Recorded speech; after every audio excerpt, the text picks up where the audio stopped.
Welcome to Pharaoh's Code, where the secrets of ancient history come to life. From the secrets of Egypt's forgotten dynasties to wonders carved in stone, we uncover the hidden secrets of our past.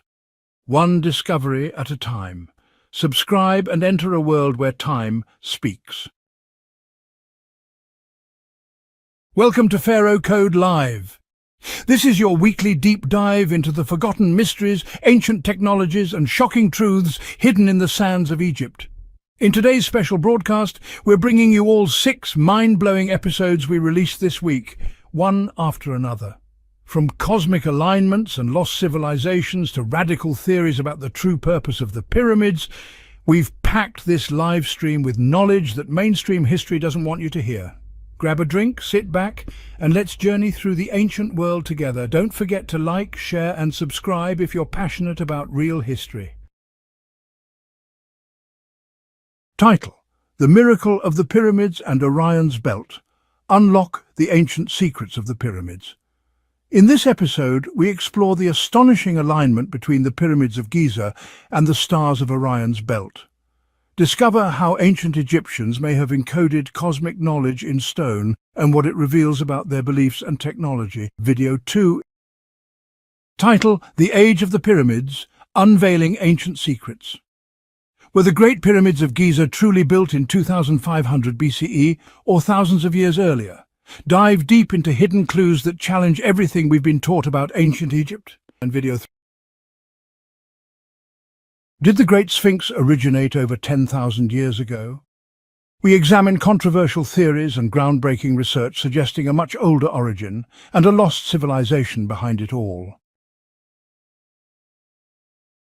Explore failed modern experiments, mysterious tools, and forgotten technologies that challenge the mainstream story of how the pyramids were built. And Video 5, we question the official purpose of the pyramids.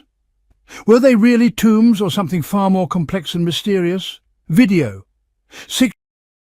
Was the Great Pyramid a power plant? Explore the radical theory involving energy generation, piezoelectric granite, and lost Egyptian knowledge. That wraps up our epic live stream of the week. Thanks for joining us on this incredible journey through time and mystery. If you enjoyed today's broadcast, hit the like button, subscribe to the channel, and don't forget to share this with anyone who loves ancient history. See you next week for another deep dive into the world of Pharaoh Code.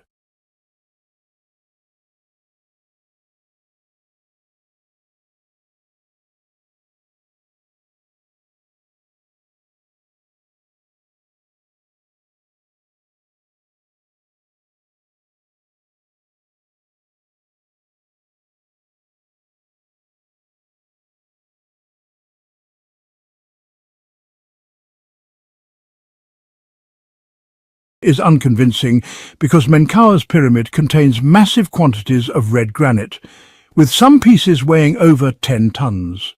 The red granite was transported from Aswan, over 1,000 kilometers away, making it extremely difficult and expensive to cut and transport. Why not use limestone if the goal was truly to save costs? The third and final question, and the one that puzzled Bauval the most: why isn't the third pyramid aligned with the first and second pyramids? If we draw a line passing through the center of the first and second pyramids, we find that it deviates slightly from the third pyramid, as if the third pyramid was not in its proper place. Some have suggested that this is due to the geological structure of the plateau, which could have... Welcome to Pharaoh Code, where the secrets of ancient history come alive. From the mysteries of Egypt's forgotten dynasties to the wonders carved in stone, we uncover the hidden codes of our past, one discovery at a time. Subscribe and step into a world where time speaks.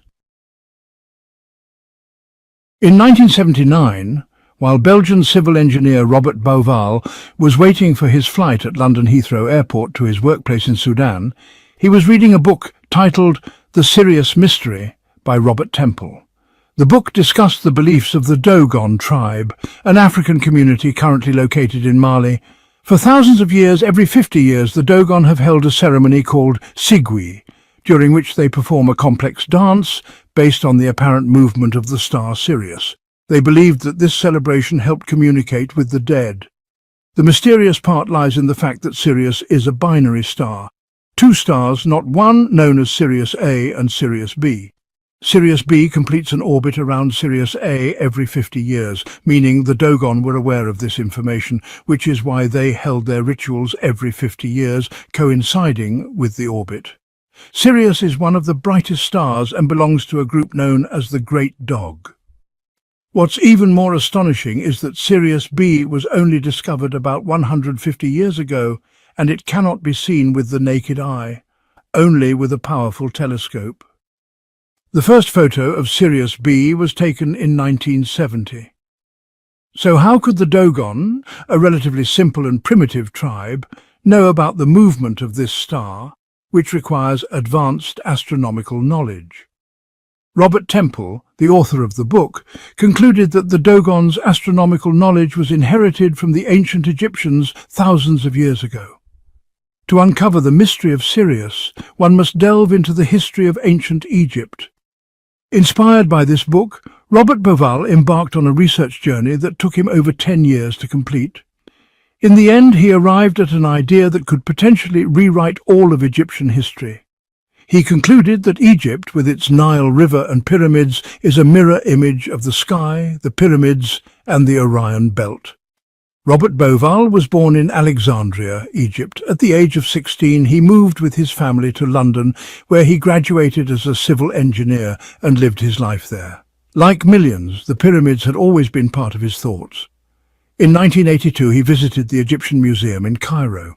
When he saw an enlarged aerial photo of the Giza pyramids on the wall of one of the museum's halls, Bauval stood in front of the image and began observing it. The photo, taken from a plane, showed the pyramids from a high altitude, about 2 kilometers away, but the image was clear due to the sheer size of the pyramids. As he stood before the image, 3 questions came to mind that he couldn't ignore. The first question: why are there 3 pyramids? Why not 2 or 4 or 5? The known answer among Egyptologists is that the pyramids are tombs for the kings of the 4th dynasty, built around 2500 BCE, and the 3 pyramids belong to kings Khufu, Khafra, and Menkaure. However, for those who reflect, why, for instance, did Khufu's son, Djedefre, build his pyramid at Abu Rawash, about 10 kilometers away? Why didn't he build it alongside his family on the Giza plateau? Menkaure had a son named Shepseskaf, also a king of the 4th dynasty, who built his tomb in Saqqara, 18 kilometers away. Why didn't he build it with the others at Giza? The second question: why is Menkaure's 3rd pyramid so much smaller than the 2 pyramids near it? The 3rd pyramid is only 65 meters high, almost half the height of the 1st and 2nd pyramids. The most common explanation from Egyptologists is that King Menkaure built a smaller pyramid to reduce costs. However, this explanation is unconvincing because Menkaure's pyramid contains massive quantities of red granite, with some pieces weighing over 10 tons. The red granite was transported from Aswan, over 1,000 kilometers away, making it extremely difficult and expensive to cut and transport. Why not use limestone if the goal was truly to save costs? The third and final question, and the one that puzzled Bauval the most: why isn't the 3rd pyramid aligned with the 1st and 2nd pyramids? If we draw a line passing through the center of the 1st and 2nd pyramids, we find that it deviates slightly from the 3rd pyramid, as if the 3rd pyramid was not in its proper place. Some have suggested that this is due to the geological structure of the plateau, which could have led to cracks or collapses if the pyramid were built in alignment. However, no one has provided strong evidence or a geological study to prove that a collapse would have occurred if the pyramid had been aligned. These 3 questions intrigued Robert. Why are there 3 pyramids on the Giza plateau? Why is the 3rd pyramid so much smaller than the 1st and 2nd? And why is the 3rd pyramid slightly misaligned with the 1st? For years, Robert was puzzled by these questions, and he wasn't satisfied with the existing explanations. As a civil engineer, he deeply believed that the pyramid's sizes and locations were designed all at once based on a unified master plan. The pyramids were all built on one layout at the same time. It wasn't like one king built his pyramid and then his son said, "I'll build mine next to my dad's," and so on. No, it was all done together, like designing a modern city where you plan out the roads, buildings, schools and hospitals all at once on a single blueprint. Surely there was a unified plan for the pyramids, but where was it? Robert couldn't find an answer until he was on a work trip for a project in Riyadh, Saudi Arabia. During a weekend, he went on a desert safari with friends. One night, while walking with a French friend who was interested in astronomy, his friend pointed to a specific group of stars in the sky and told him it consisted of 3 stars that weren't in a straight line. The smallest one was slightly tilted to the east. Boval looked at where his friend was pointing and suddenly yelled out loud. His friend asked, "What did you see?" Robert responded, "I see the 3 pyramids of Giza." Robert had finally found the key to the mystery, the stars of Orion's belt. Orion's belt is a constellation made up of 3 stars of a larger constellation known as Orion, which represents a powerful figure hunting prey. In that moment, Boval realized that the pyramids followed the exact pattern of Orion's belt. This explained the sizes of the pyramids and the distances between them. The 3 stars of Orion's belt, Al-Nitak, Al-Nilam and Mintaka, are similar in size and brightness, matching the 3 Giza pyramids. A line through the centers of Al-Nitak and Al-Nilam extends slightly beyond Mintaka, just as the Giza pyramids are aligned with a slight offset for the 3rd pyramid, Menkaure. This was the unified plan he'd been searching for, a groundbreaking discovery. This was only the beginning. Boval discussed his idea with several Egyptologists, reaching out to the head of the Egyptology department at the British Museum, Dr. Harry James. But Dr. James dismissed the resemblance between the pyramids and Orion's belt as mere coincidence, a response that was, of course, quite discouraging. However, Robert didn't give up. He spoke with the renowned British Egyptologist Dr. Edwards, who was excited about the idea and encouraged him to keep researching. Boval didn't stop there. If the Giza pyramids were built to match Orion's belt, what if other structures were also designed after celestial bodies? He turned to study the pyramid texts, a collection of some of the oldest sacred Egyptian writings found in the pyramids of Unas, Teti, and other pyramids in Saqqara. These texts, inscribed within the pyramid chambers, talk about the king's journey to the afterlife. Something that caught his attention in these texts was the mention of a watery path in the sky, as if there was a celestial river. One of the texts describes the king saying, "You lift me up to the winding watercourse and place me among the eternal gods, the imperishable stars." In another passage it states, "The winding watercourse is flooded, and the fields of reeds are filled with water, and I am transported there to the eastern side of the sky, to the place where the gods created me, where I am reborn young." These texts undoubtedly describe a winding waterway in the sky and the king's journey from west to east, allowing him to dwell among the eternal stars. The ancient Egyptians considered the stars to be the home of the gods. Many Egyptologists interpreted this winding waterway as the Milky Way, which appears as a winding river in the sky, visible from Earth on certain nights. One particularly significant line from the Hermetic text states, "Egypt is an image of the heavens." Most people who read this phrase take it as a metaphor, symbolizing beauty and tranquility and so on, but to Robert it was meant literally, not figuratively. Egypt was a true physical reflection of the heavens. His research revealed that Egypt, with its Nile River, 7 colossal pyramids and everything associated with the 4th dynasty, was a mirror image of the sky. The Nile is an earthly representation of the Milky Way, symbolizing the celestial Nile, and the 7 pyramids on Earth resemble the 7 stars in the sky. Each star's size, intensity and relative position matches the Milky Way galaxy. The Abu Rawash pyramid corresponds to the star Saif, the 3 Giza pyramids mirror Orion's belt, the Zayat el-Aryan pyramid aligns with the star Bellatrix, and the Dashur pyramids match the stars in the Hyades cluster. So the true meaning of the Hermetic text becomes clear. Egypt is a mirror image of the heavens. The ancient Egyptians held a special reverence for Orion, which they called Sa or Sahu, and Sirius, known to them as Sopdet, as its rising marked the flood of the Nile, the lifeline of Egypt. Astronomically, Sirius is linked to Orion, which appears ahead of it in the sky. In Egyptian mythology, Sirius was associated with Isis and Orion with Osiris, while the northern stars were linked to Seth, Osiris's brother and rival in legend. This theory leads to a significant realization. The pyramids weren't built in isolation from each other, as previously thought. Instead, they follow a unified design, part of a grand engineering plan rooted in religious beliefs, land surveying, and highly accurate astronomical knowledge.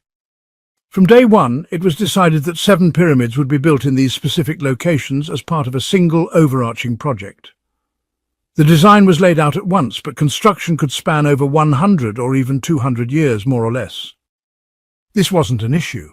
It wasn't as though King Khufu decided to build his pyramid at Giza, and then King Khafre chose to place his beside it, each one designing and building as they liked. Clearly, this story isn't accurate. The idea that the bent pyramid was a mistake, and its angles changed during construction, leading to the red pyramid being built nearby, is incorrect according to Robert's theory. Over the next episodes, we'll see that there's no such thing as a mistake or coincidence here. The claims in books about design or construction errors aren't actually mistakes, but were intentionally made to appear that way. For instance, the red pyramid in Dashur matches the star Aldebaran, and the bent pyramid corresponds to the star Elnath in the Taurus constellation. Aldebaran is known in astronomical literature as a red giant because over millions of years, the hydrogen in it has transformed into helium, generating intense heat and turning its surface red. Do you think it's just a coincidence that the red pyramid is placed in a position that corresponds to the red star Aldebaran, and that it happens to be built from reddish limestone? I'm of course unconvinced that it's a coincidence. After extensive research on the relationship between the pyramid texts and the stars, Robert published his theory in an archaeological science journal called Discussions in Egyptology. He felt he had done his part by linking the pyramids to the stars and decided to stop at that point. But a very small observation would open the door to an even greater discovery, the true age of the pyramids. Welcome to Pharaoh Code, where the secrets of ancient history come alive. From the mysteries of Egypt's forgotten dynasties to the wonders carved in stone, we uncover the hidden codes of our past, one discovery at a time. Subscribe and step into a world where time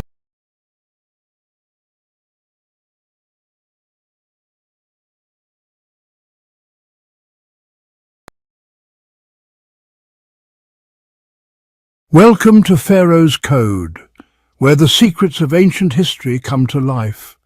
From the secrets of Egypt's forgotten dynasties to wonders carved in stone, we uncover the hidden secrets of our past, one discovery at a time. Subscribe and enter a world where time speaks.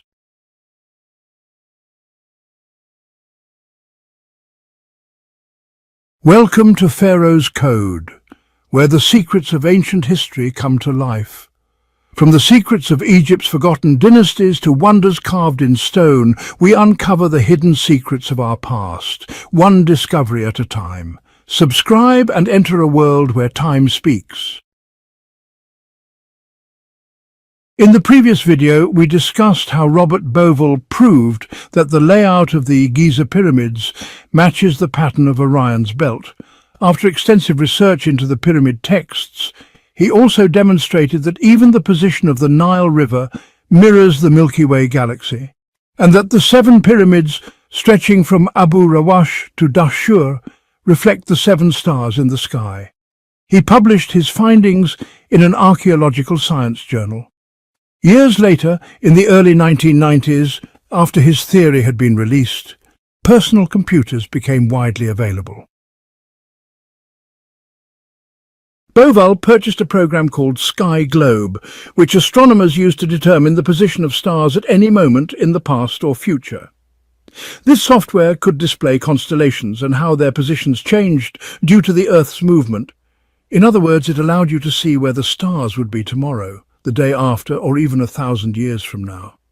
Using Sky Globe, Bovell travelled back in time to around 2500 BCE, the supposed era of the pyramid's construction. But he noticed something unusual. something that made him question whether archaeologists had been wrong about the true age of the pyramids. In the 1960s, two researchers developed an important theory: an Egyptologist named Alexander Badawi and an astronomer named Virginia Trimble. It is known that the Great Pyramid contains 4 shafts. They realized that the 2 shafts in the King's Chamber pointed to Alnitak, the brightest star in Orion's belt, and to the star Thuban. Meanwhile, the 2 shafts in the Queen's Chamber pointed to Sirius and Polaris. What truly mattered, however, was the shaft in the King's Chamber. Their calculations showed that the star Alnitak passed through the King's Chamber shaft around 2500 BCE. This was one of the main reasons for dating the Great Pyramids to that time. We'll now see how Bauval used this theory. Although Sky Globe is now outdated, we'll use a modern equivalent to observe what caught his attention. The program we'll use is called Stellarium. It's free and available for all operating systems, including Windows and Mac. It allows you to explore the sky and star positions from 100,000 BCE up to the present day. You'll find a link to it in the description below if you'd like to try it. When using the program, you must first set the observation location. We'll select the Giza plateau, where the pyramids are located, but you can also choose any northern Egyptian location, such as the ancient capital of Memphis. Then you'll need to enter the exact coordinates, which you can find using Google Earth. Either way, the results won't differ significantly. From the menu, we'll choose the Giza region. It will now appear as if we are standing at the pyramids in the year 2019. Keep in mind, the program only displays the sky, not the Earth, so you won't actually see the pyramids, but they are assumed to be there. Now let's look toward the south. The letter S indicates the southern direction. The constellations now appear in the southern part of the sky. These lines were generated by the software to help identify the constellations. Let's go back to the year 2500 BCE by entering -2500 in the date field. This is what the sky looked like at that time. We can move forward or backward through days and months until Orion and the Milky Way appear before us. This is Orion, and this line represents the Milky Way. The axis of the pyramids is tilted 45 degrees from the horizon. However, Bauval noticed something peculiar. If we draw an imaginary line extending from the King's Chamber shaft, as Trimble and Badawi proved, the pyramid's alignment does not match Orion's belt.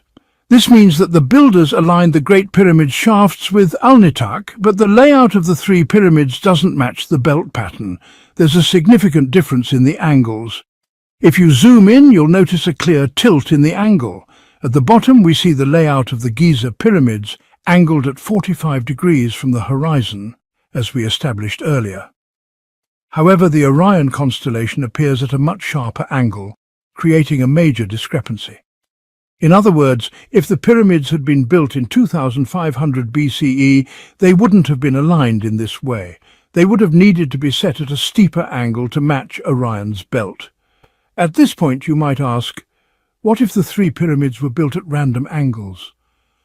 Here we must insist that the ancient Egyptians made no mistakes, left nothing to chance, and built nothing randomly.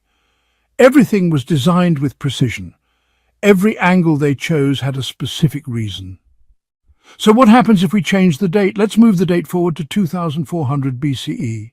Still, the layout doesn't match. Let's try going further back in time, say 2600 BCE, or even 3000 BCE. Before Christ. Let's now go back to 3500 BC, the year in which ancient Egyptian civilization is believed to have begun in its known form. Yet, nothing compares to it.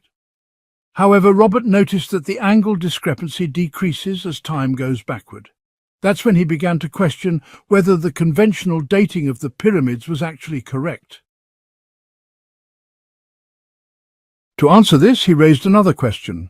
How was the beginning of Egyptian civilization originally dated? He started looking for answers in historical texts. Champollion, the man who laid the foundation for deciphering hieroglyphics, proposed that Egyptian civilization began in 5867 BC, starting with the First Dynasty. Later, the German archaeologist Karl Lepsius moved the date to 3892 BC. Then Auguste Mariette, the founder of the Egyptian Museum, pushed it back again to 5004 BC. His colleague, Dr. Brugusch, then revised it to 4400 BC. Eventually, the date was standardized to around 3200 BC, which is now widely accepted as the beginning of Egyptian civilization, when Upper and Lower Egypt were united under King Nama, also known as Menes, marking the start of the First Dynasty. These dates and estimates were mostly based on biblical texts that recorded the lifespans of prophets and kings. Much of this was speculative, with numbers varying from one scholar to another. Even today, there's a wide discrepancy in dates and theories across different sources. That's why you often see the letters C or CA before historical dates in books. They stand for circa, meaning approximately. This indicates that the date is only an estimate, not exact, because there is no solid evidence to confirm it. They are all just assumptions and approximations, and each book offers a slightly different version. So the real question is, did the ancient Egyptians leave behind any documents about the true beginning of their civilization? One of the most important papyrus texts can be found in the Egyptian Museum of Turin, in Italy. It was acquired by the Italian explorer Drovetti in the 19th century. Unfortunately, the papyrus was broken into fragments. We're not sure whether that happened before or after its discovery. This papyrus contains the names of over 340 Egyptian kings, along with the durations of their reigns. It begins with a period known as the Age of the Gods, which is said to have lasted for 7,000 years. To this day, no one truly knows what the Age of the Gods means or what it represents. If this papyrus had survived intact, it would have been the most important document in all of Egyptian history. The renowned Egyptologist Dr. Selim Hassan noted in his encyclopedia that the papyrus mentions many kings we otherwise know nothing about. The Greek historian Herodotus recorded that, according to the Egyptian priests, Egypt was ruled by 340 kings over a period of 11,340 years. Notice the length of time. Other records estimating the age of Egyptian civilization come from Manetho, a highly educated Egyptian priest who was commissioned by Ptolemy II to compile and chronicle the history of ancient Egypt. Manetho used sacred temple texts and records as his primary sources. Sadly, the original Egyptian version of Manetho's work was lost in the Great Fire of the Library of Alexandria during the Roman era. Fortunately, some historians had copied excerpts from his manuscripts before they were lost. Some of these excerpts suggest that the history of Egyptian civilization doesn't begin in 3000 BC, but goes back as far as 30,000 BC. Eusebius of Caesarea wrote that, according to Manetho, there were three major pre-dynastic periods, often mistakenly referred to as pharaonic. These periods were the semi-divine kings, the followers of Horus, also called the Shemsu-Hor, and the pre-dynastic human kings. Together, these three eras span 28,000 years. Eusebius himself questioned Manetho's claims, suggesting he might have meant 28,000 months rather than years. In another account, the Sicilian historian Diodorus wrote that, according to Manetho, Egypt's history stretches more than 33,000 years before King Menes. That would mean Egyptian civilization dates back to around 36,000 BC. Other historians have proposed similar timelines, suggesting that Egyptian history could span tens of thousands of years. If we examine the timeline of Egyptian history starting from the birth of Christ and moving backward, we encounter the Roman period, followed by the Ptolemaic period, then the dynastic period, which includes the Old, Middle and New Kingdoms. Before that, various decentralized communities like Naqada and Badari existed without a central government. Even further back was the so-called prehistoric period, which we know almost nothing about. Roman period, Ptolemaic period, unknown ages, Shemsu-Hor, divine kings.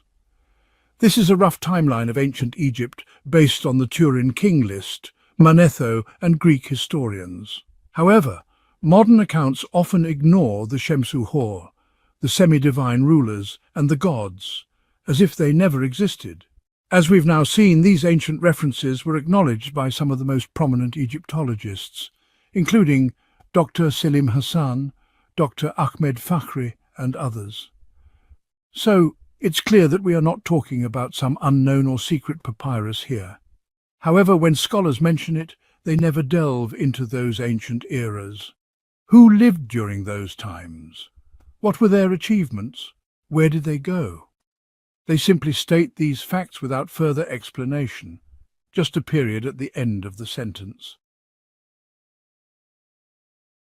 There is a clear contradiction between the dates presented by Manetho, the Turin Papyrus, and modern history books, which reduce Egyptian civilization to just 3,000 years. The pyramids, obelisks, temples, statues, and all other artifacts are attributed solely to the dynastic period.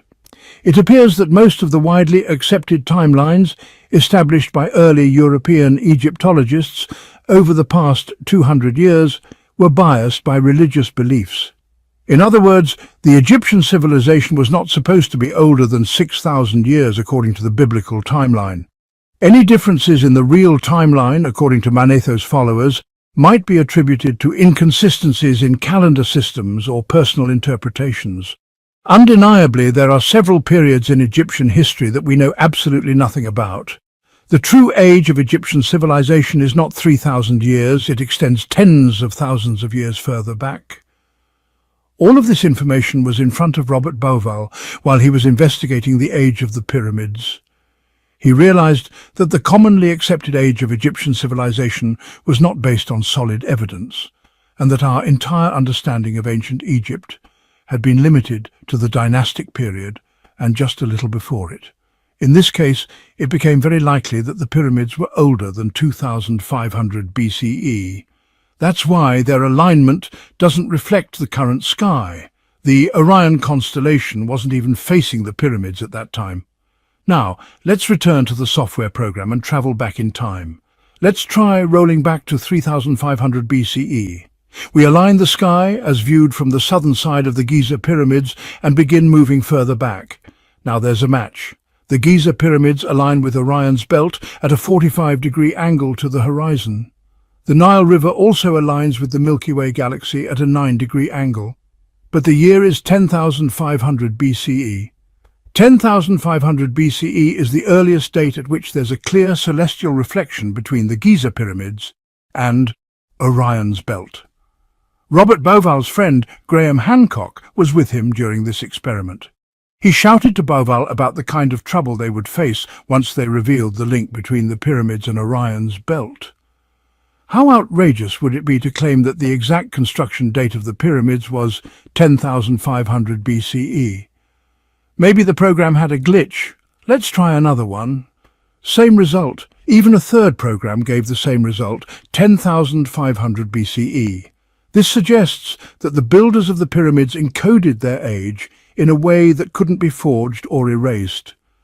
Taking all of this into account, ancient Egyptian history needs to be rewritten. There is strong evidence that the origins of Egyptian civilization predate the officially accepted timeline by thousands of years. Furthermore, the pyramid builders were not necessarily from the dynastic era. They appear to have come from a much earlier time. The dynastic civilization might have been just like us, arriving on the scene while the pyramids were already ancient history. In short, the first time the pyramids aligned with Orion's belt and the Nile aligned with the Milky Way was in 10,500 BCE. This is likely the true age of the pyramids. In 1994, Robert Bauval published his theory in a book titled The Orion Mystery. The book caused a major stir and became a bestseller in the UK at the time. But academic Egyptologists rejected the theory outright. They refused to even discuss it and accused Bauval of ignorance, fantasy, and seeking attention. In many TV interviews, Dr. Zahi Hawass refused to discuss or debate the theory. He mocked the author and said reading such a book was a waste of time. But with all due respect to Dr. Zahi Hawass, how can one criticize a book they haven't read? We've lost so much in this dispute. The debate turned into a personal attack rather than a scholarly discussion. There are no known Egyptian books that explore this theory, except for The Mystery of the Great Pyramid by Mr. Antoine Boutros, in Arabic. If anyone is interested in diving deeper into the theory, I recommend reading this book. Mr. Boutros attributed the academic rejection of the theory to two main reasons. First, it is widely accepted among Egyptologists that the pyramids are part of a solar-based religious belief. The pyramid's sides resemble the sun's rays, and the structures were believed to serve as launch platforms to help the king ascend to the sun and join Ra on his journey via solar boats. The pyramids were built on the western bank of the Nile, symbolizing the setting sun and death, so everything points to a connection with the sun. On the other hand, Bauval's theory links the pyramids to the stars. It suggests that the pyramids being tilted on the west bank of the Nile doesn't represent the setting sun. They actually reflect the stars located west of the Milky Way. This supports the idea that the pyramid builders followed a star-based religion, not a sun-based one.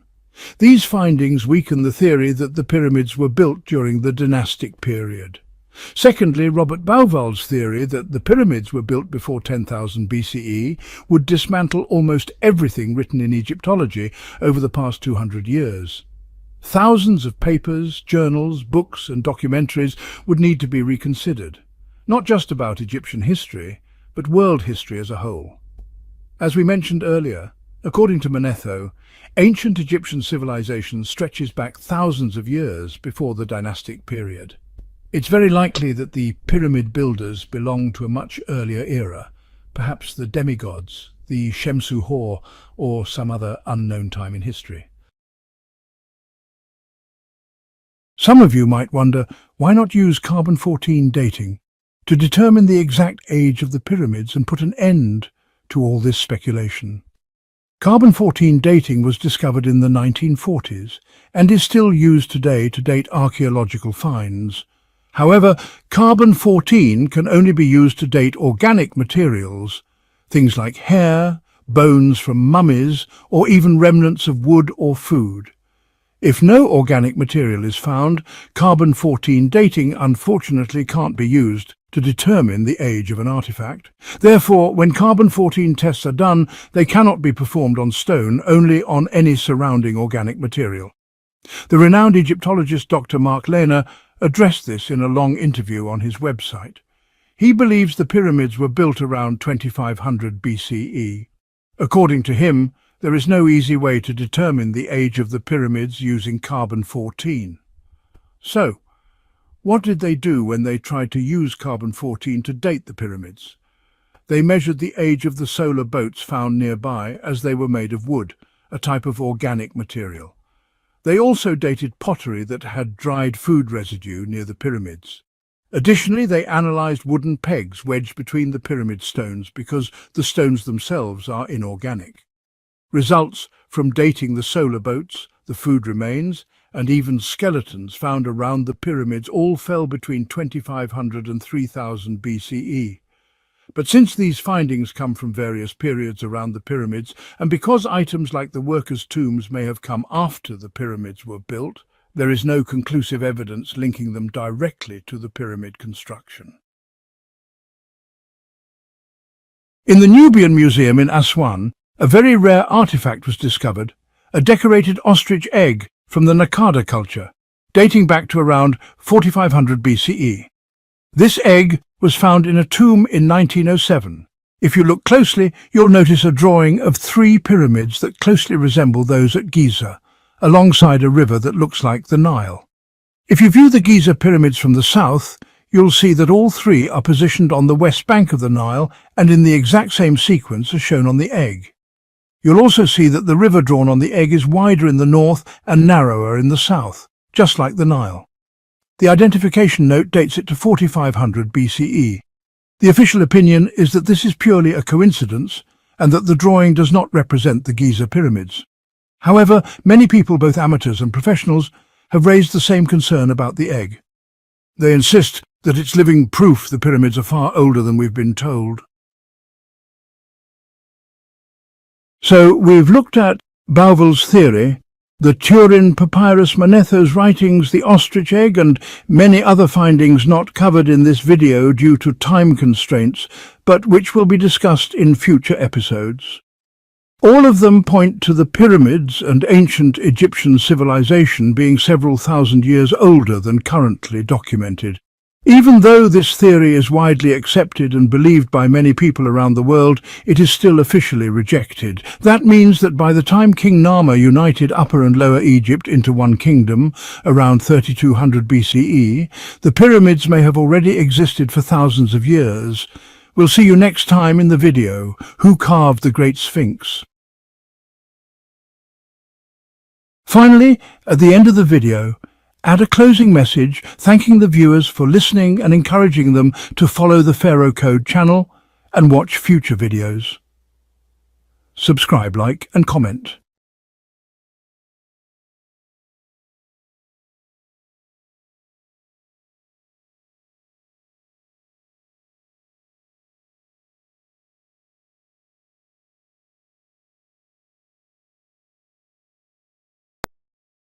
Welcome to Pharaoh's Code, where the secrets of ancient history come to life. From the secrets of Egypt's forgotten dynasties to wonders carved in stone, we uncover the hidden secrets of our past, one discovery at a time. Subscribe and enter a world where time speaks. In 1990, a geologist from Boston University named Robert Schoch visited Egypt to study the Great Sphinx, the largest ancient statue in the world. His goal was to examine it from a geological perspective. At first he believed the classical theory that the Sphinx was carved around 2500 BCE by King Khafre. However, many questions about the Sphinx remained unanswered. Why haven't any inscriptions been found on its body to indicate its age or who carved it? Why is its body so eroded? And why is the head disproportionately small compared to the body, despite the advanced skills of ancient Egyptian sculptors? By the end of his research, Robert Schoch concluded that the Sphinx is much older than commonly believed. He determined that the statue dates back to around 10,000 BCE. The Sphinx, a statue with the body of a lion and the head of a human, is the largest ancient statue in the world carved from a single rock. It is 73 meters long and 20 meters high, roughly the height of a 6-story building. The Sphinx was carved from the very bedrock of the Giza plateau, where massive stone blocks were removed from around it, and these blocks now form the temples in front of it. Despite extensive research, the Sphinx remains a mystery. We still have no clear evidence about who carved it, when or why. Let's go back to the beginning and see how the story unfolded. In the 1980s, an independent researcher in the history of civilizations named John Anthony West was reading a book titled The Sacred Science by French author R. Schwaller de Lubitsch. One particular sentence caught his attention. The author claimed that the erosion on the body of the Sphinx was caused by water, not wind, as Egyptologists typically believe. So where did this water come from, considering Egypt's dry climate? The only possible explanation is that the Sphinx existed during a time of heavy rainfall in Egypt, at least as far back as 7000 BCE. These erosion patterns were visible to anyone, but hard scientific proof was needed. West couldn't provide this. He wasn't a geologist and couldn't prove it scientifically, so he kept searching for a scientist who could support his hypothesis. Eventually, he found one Dr. Robert Schoch, a geologist from Boston University specializing in rock analysis and erosion.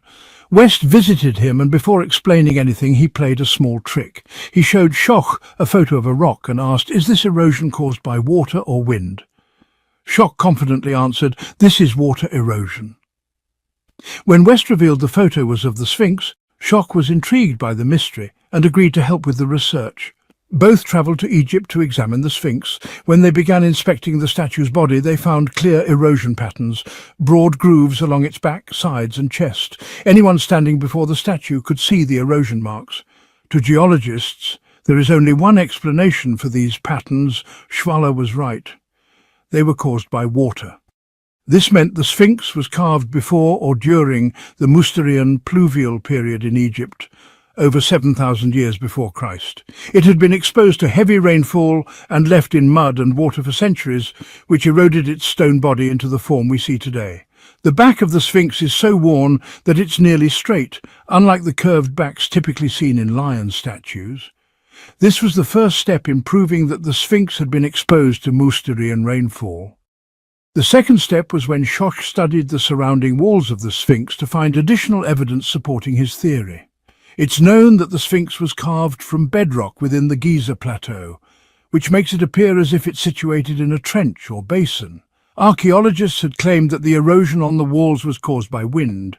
However, for geologists there's a clear difference. Limestone layers are stacked, harder layers over softer ones. Over thousands of years, wind erosion removes the soft layers and leaves the harder ones intact, forming horizontal patterns in the rock. This can be observed in the tombs and structures throughout the Giza plateau. However, rainfall erosion takes on an entirely different form. Circular, vertical grooves begin to form in the rock, and over hundreds or thousands of years these grooves deepen and become distinct. So when we look at the walls surrounding the Sphinx, we find that they have been completely eroded by rainfall. This was the second major piece of evidence. Ecological evidence supporting the theory of the Sphinx's existence before climate change. The shock did not stop there, and researchers continued searching for more evidence. Seismic studies were conducted around the Sphinx. The goal of these studies was to understand the structure of the rock beneath it. Much like how a ship's sonar system is used to measure the depth of the seafloor for safe navigation, 4 sensors were placed around the body of the Sphinx. One of the team members would strike a metal plate to generate sound waves. These waves travelled through the ground and bounced back to the surface, and their speed was measured. By measuring the speed of the returning sound waves, researchers could determine the shape and density of the rock beneath the Sphinx. If the rock was solid, the sound would travel faster than if the rock was weathered or degraded. After analysing the data, they discovered that the depth of the weathered layer beneath the Sphinx was significant, reaching up to 3 meters in some areas. An upper weathered rock layer and a lower solid layer. Such a depth of erosion would not occur from just 10 or 20 years of rainfall. No, it would require hundreds or even thousands of years of heavy rainfall. This was a crucial new point in proving that not only the body of the Sphinx and its surrounding walls had eroded, but that even the rock layer beneath it had eroded due to prolonged rainfall. Erosion cannot occur in a desert climate. It requires a rainy one. There are 2 temples in front of the Sphinx. The first is called the Sphinx Temple, and the second is the Valley Temple. The stones used to build the Sphinx were also used in constructing these temples. Builders extracted large blocks of stone from around the Sphinx while carving it. These blocks formed the foundations of the temples. As we can see, these stones were eroded by water in the same way the Sphinx was. Along the path between the 3 pyramids, signs of erosion can also be seen on many exposed large stones. This is just a sample of thousands of similar stones. We have now discussed 4 pieces of evidence presented by Dr. Robert Schoch: erosion on the body of the Sphinx, the pattern of erosion on the walls surrounding the Sphinx, studies beneath the monument, erosion of the temple stones. There are other pieces of evidence, but we've focused on the 4 main ones. From a geological perspective, these findings conclude that the Sphinx endured heavy rainfall. Moreover, if its true age lies between 7,000 and 11,000 BCE, there is no specific number, but it clearly predates the dynastic period, which began around 3000 BCE. This suggests that the dynasties may have rediscovered the Sphinx and reused it. Dr. Robert Schoch's hypothesis was scientific and based on geological studies. If anyone wants to challenge or criticize it, simply claiming you want to distort Egyptian history won't help. As long as we're talking from a geological standpoint, the discussion must remain within that framework. Otherwise, it becomes a waste of time. Egyptian scientist Dr. Farouk El-Baz a professor in the remote sensing department at Boston University and a colleague of Dr. Schoch, insists that the Sphinx was carved around 2500 BCE, as we were all taught in school. However, water erosion remains a problem that cannot be explained except by rainfall. Dr. Elbaz argued that the erosion was indeed caused by water, but possibly groundwater from Nile flooding. He suggested that if the groundwater level rose during floods, the enclosure around the Sphinx could have remained filled with water for years, leading to the erosion. It was a good theory, but it didn't hold up for long. Dr. Schoch quickly countered the argument, explaining that if you look at the Sphinx enclosure wall, you'll notice a vertical pattern of erosion from top to bottom, which is consistent with rainfall descending from above, not rising water from below. If it had been groundwater, the erosion would look different. The second point is that the temple stones in front of the Sphinx are very tall, some reaching 4 to 5 meters. It's impossible for floodwaters to have reached that height, so how did those stones erode? The only reasonable explanation is rainfall, and that point was settled. So, if the statue is older than 7000 BCE, then who carved the Sphinx? According to traditional records, the Sphinx was carved by King Khafra, the builder of the second pyramid. But why Khafra specifically? There are two reasons why archaeologists have supported this theory. A statue of Khafra was discovered in the Valley Temple in front of the Sphinx in 1860. In the 1930s, American archaeologist George Reisner argued, since the statue of Khafra was found in the Valley Temple, he must have built the temple, and therefore must have carved the Sphinx as well. This interpretation was widely accepted and became the official view. Archaeologists claimed that the face of the Sphinx resembles that of Khafra. Based on these 2 points, most Egyptologists concluded that the Sphinx represents Khafra. If you read most books about the Sphinx, you'll find the equation, the Sphinx equals Khafra. But let's examine how valid these 2 claims are. First, the presence of Khafra's statue in a temple in front of the Sphinx does not necessarily mean he carved the Sphinx. For example, in the Karnak temple, we can find 2 adjacent chapels, one built by a king and the other by a different king. So, finding Khafra's statue in the Valley Temple in front of the Sphinx is not sufficient evidence to claim that Khafra carved it. The second point is the claim that the facial features of the Sphinx resemble Khafra. John Anthony West was not convinced by this supposed similarity, and he wanted to disprove it using scientific methods. He consulted a forensic expert named Frank Domingo, an experienced facial identification specialist with the New York Police Department.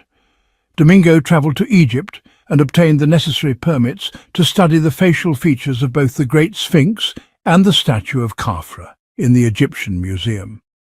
After extensive research, he concluded that there were clear differences between the 2 faces. The eyes of the Sphinx are wider than those of Khafra, and the mouth is broader, while Khafra has a thinner mouth. When examining the profiles, the differences became even more pronounced. The angle between the chin and the eye in Khafra's statue is more than double that of the Sphinx, due to Khafra's more prominent jawline. The ancient Egyptians were masters of sculpture, creating nearly identical statues. All of Akhenaten's statues, for instance, closely resemble one another, just like the sarcophagus and mask of Tutankhamun. Even if there were differences, they would be minimal. However, the differences between the Sphinx and Khafra are fundamental, and anyone comparing their faces using current images will notice that they do not match. Let's summarize the conclusion in the words of the renowned Egyptian archaeologist Dr. Selim Hassan, who spent years excavating the Sphinx.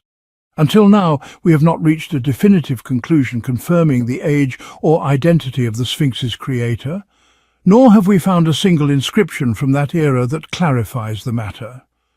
Even the people of the New Kingdom themselves had no clear knowledge about the statue, and we doubt they were aware of the historical facts we now possess. Dr. Selim Hassan, from the book The Sphinx.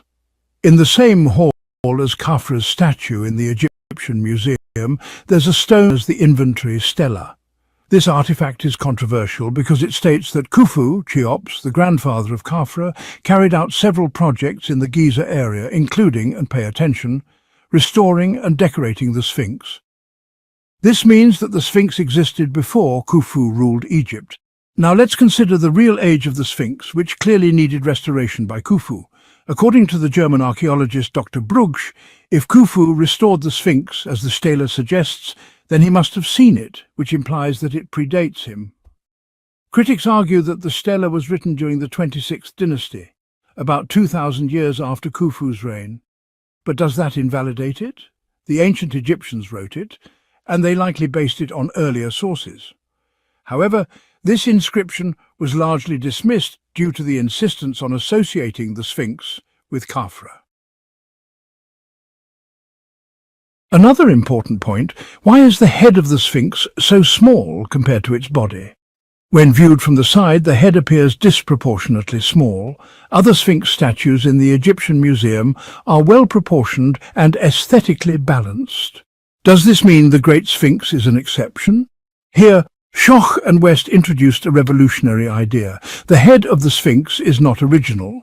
The original head eroded over time, and kings from the dynastic periods recarved it, possibly more than once. This could explain why the head is smaller in proportion to the body. They suggest that the original head was likely the same size as the body, or similar to other colossal sculptures. If you observe carefully, you'll notice that the head is in much better condition than the heavily eroded body.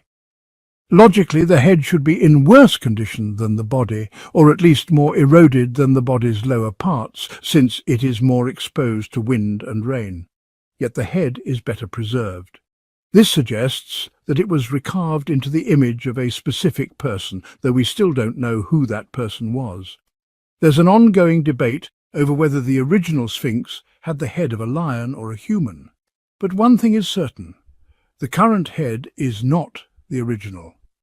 Like many other monuments in Egypt, the Sphinx still holds secrets waiting to be fully understood. The restoration and the mystery of the Sphinx's origins. The Sphinx has been restored during various historical periods. It was first restored by the New Kingdom, then by the Ptolemies and the Romans. Over the last 100 years, modern efforts have also been made to repair and preserve it, and restoration work is still ongoing today. The visible repair stones on the statue do not necessarily indicate that it was restored by the 4th dynasty. In fact, the statue may be much older. Dr. Selim Hassan noted that the Roman historian Pliny believed the Great Sphinx was older than the dynastic period, and that it dated back to the era of the followers of Horus. Gaston Maspero also recorded that the Great Sphinx served as a guardian in the far north since the time of the followers of Horus. Some scholars and historians support the theory that the Sphinx predates the dynastic period. Is there only one Sphinx, or could there have been more? According to legend, a young Egyptian prince went hunting and decided to rest in the shade of the Sphinx's head. As he slept, the Sphinx appeared to him in a dream and promised him that he would become king if he cleared away the sand that had buried it. The prince eventually became Pharaoh Thutmose IV. True to the vision, he removed the sand and built a protective wall around the Sphinx to prevent future burial by the desert. This story is inscribed on a granite slab between the Sphinx's paws, now known as the Dream Stele. What's curious about the stele is that it shows Thutmose IV presenting offerings not to one but to two Sphinxes. Could this be evidence of a second Sphinx? Most Sphinx statues in ancient Egypt were created in pairs and placed on either side of ceremonial pathways. At the Avenue of the Sphinxes, for example, Sphinxes line both sides. You can also find pairs near Pompey's Pillar and in the Temple of Luxor on both the right and left sides, repeating the pattern in many locations. In 1920, Flinders Petrie, one of the earliest British Egyptologists, considered the possibility of a second Sphinx, especially since the Dream Stele hinted at it. He turned his back on the Great Sphinx and walked in a straight line westward, following the same axis in search of another one. He crossed the Nile and passed through Mahdi. Farmers were working their fields as he reached the edge of the eastern desert. Despite his efforts, he found no trace of a second Sphinx. Egyptologist Bassam el-Shamar also explored this idea. Based on communication with NASA, he suggested a possible location for a second Sphinx. NASA sent him satellite images of the area and reported a man-made or possibly natural carved stone object at the site. Although they weren't certain, El-Shammar believes the second Sphinx might theoretically exist there. He published a book titled The Second Sphinx, which documents all the NASA photos and evidence. Unfortunately, due to lack of excavation permits, the project was abandoned. On the other hand, Dr. Zahi Hawass responded that he had already conducted excavations in that area and found nothing. As a result, the theory remains unconfirmed to this day. Robert Bauval, whose theory we discussed in the previous episode, also investigated this idea. He believed the pyramids dated back to 10,500 BC and suspected the existence of a second Sphinx, though he didn't know where it might be located. One of the names of the Sphinx is Hor-em-Akhet, meaning Horus in the horizon. But where exactly is Horus in the horizon? Bauval returned to his astronomical simulation software, setting it to the sky of 10,500 BC to observe the celestial alignment from the Sphinx's perspective. What he saw stunned him. He immediately called his friend Graham Hancock and said, "You won't believe what I've found." Bauval had found the location of the second Sphinx in the stars, specifically in the constellation Leo around 10,500 BC. Back in the era of the pyramids, he noticed that Leo appeared directly in front of the Sphinx at that time. Since the Sphinx is associated with the body of a lion, this was a powerful symbolic link, suggesting that both the Sphinx and the pyramids were constructed during the age of Leo. In 10,500 BC, Orion's belt aligned with the Giza pyramids, while the Milky Way aligned with the Nile River in the south. At the same time, the constellation Leo rose directly in front of the Sphinx in the east. But if we shift forward to around 2500 BC, the time traditionally assigned to the Sphinx, Leo would not have been visible in front of it. In fact, when the Sphinx faced east, it wasn't looking at the sunrise. According to Bauval, it was looking at its own reflection in the heavens. To him, this was yet another piece of evidence suggesting that the Giza plateau was designed as a mirror of the sky in 10,500 BC. As we've previously discussed, the Nile mirrored the Milky Way, the three main pyramids mirrored Orion's belt, and the Sphinx mirrored the stars of Leo. This aligns with an astronomical event that occurs every 26,000 years, which astronomers refer to as the Great Year. In the future, things we haven't yet discovered may come to light. That's why relocating ancient monuments, whether temples or obelisks, is a problematic issue. We don't know what potential discoveries may lie within these ancient sites. The ancients chose these specific locations for a reason, and moving them destroys that reason. This is where Robert Bauval's theory merges with Robert Schoch's theory. It is likely that the most significant monuments of Giza, the pyramids and the Sphinx, date back to 10,500 BC. In the early 1990s, Robert Schoch presented his hypothesis for redating the Sphinx to Egyptologists. Dr. Mark Lerner described Schoch's team as ignorant and careless. Dr. Zahi Hawass stated, "This is American hallucination." However, Robert Schoch remained persistent. As a skilled geologist, he published his theory in a book titled Voices of the Rocks, and later another titled Origins of the Sphinx, in which he elaborated on his theory together with Robert Bauval regarding the true age of the Sphinx. In my opinion, Bauval and Schoch made two mistakes in their theories. First, they separated the pyramids and the Sphinx from the rest of Egyptian monuments. They assumed these structures were built by a civilization entirely different from the known ancient Egyptians. This is a weak point. It's as if a group of people came, built the pyramids, and then the Sphinx, and vanished. But where are their temples, their inscriptions, their tombs? Mark Lerner took advantage of this point during a debate. The second mistake was their frequent reference to Atlantis, despite lacking solid evidence. They claimed that survivors from the sunken continent of Atlantis brought their knowledge to Egypt and founded a new civilization. But until now, there is no proof of that. The debate centers on their assertion that this region was inhabited by a civilization more than 10,000 years before Christ. Historians argue that no civilization existed here at that time. The response from the alternative theorists was, then it must be a lost civilization. Until we know who they were, we'll call it the lost civilization. In its earliest stages, Egypt went through a period known as the Age of the Gods. Horus, the son of Isis and Osiris, was the last of these gods. He handed over power to a group of powerful kings and continued to protect them, marking the beginning of the era of the followers of Horus, or Shemsu-Hor. I believe that the kings of Shemsu-Hor were the rulers of Egypt's Golden Age. Their time coincides with the construction of the pyramids and the Sphinx. Most of the miraculous monuments we see, rather than those built by dynastic kings, were built by these early people. Although there are no exact dates for them, due to the missing years in the Turin papyrus, today's figures are mainly estimations. Still, we know they existed before the dynastic period, and according to Eusebius, who cited Manetho, they ruled for no less than 5,000 years.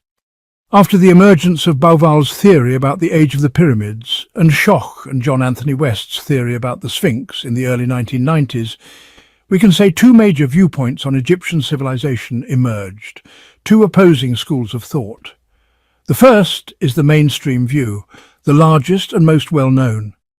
It includes prestigious individuals, heads of history and archaeology departments in universities, museum curators, official spokespersons for archaeology, and other prominent names such as Dr. Zahi Hawass, Dr. Mark Lehner, Dr. Rainer Stadelmann, Dr. Bob Breyer, Dr. Salima Ikram, and many more.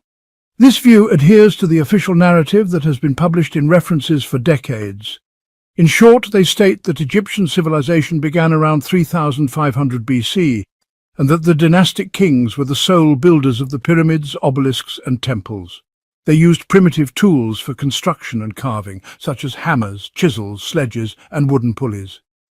According to this view, Egyptian civilization gradually collapsed over centuries due to political weakness, foreign incursions, and the invasions of the Persians, Greeks, and Romans, until it eventually disappeared completely. The second school of thought presents a very different story. You can find it in books labelled as part of the alternative view.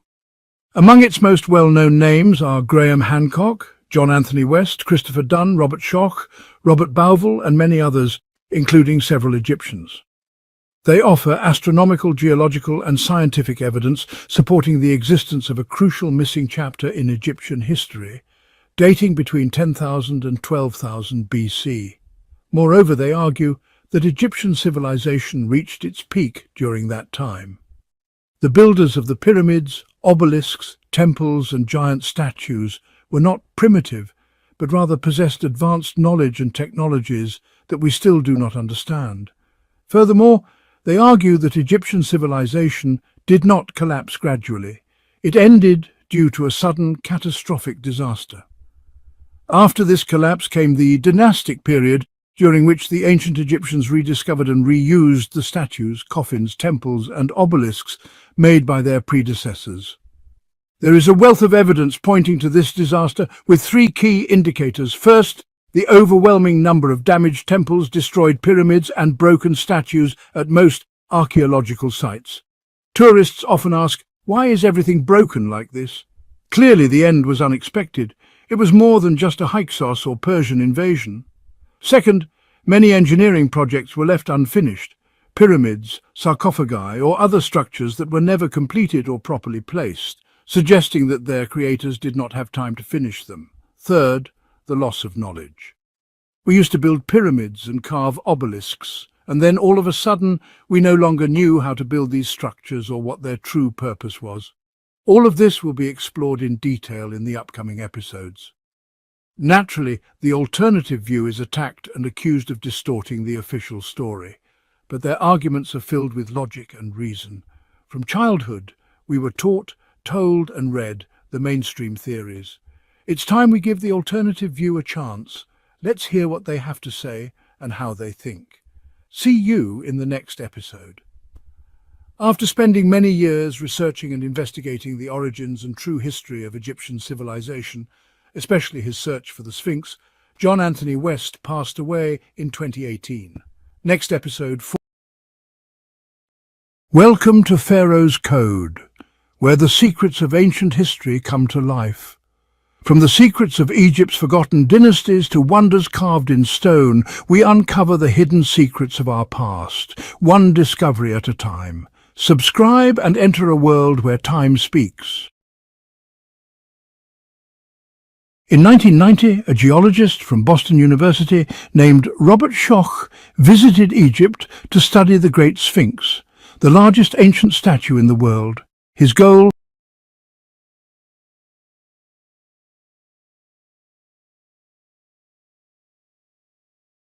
Welcome to Ancient Life. Secrets of Egypt's forgotten dynasties to wonders carved in stone, we uncover the hidden secrets of our past.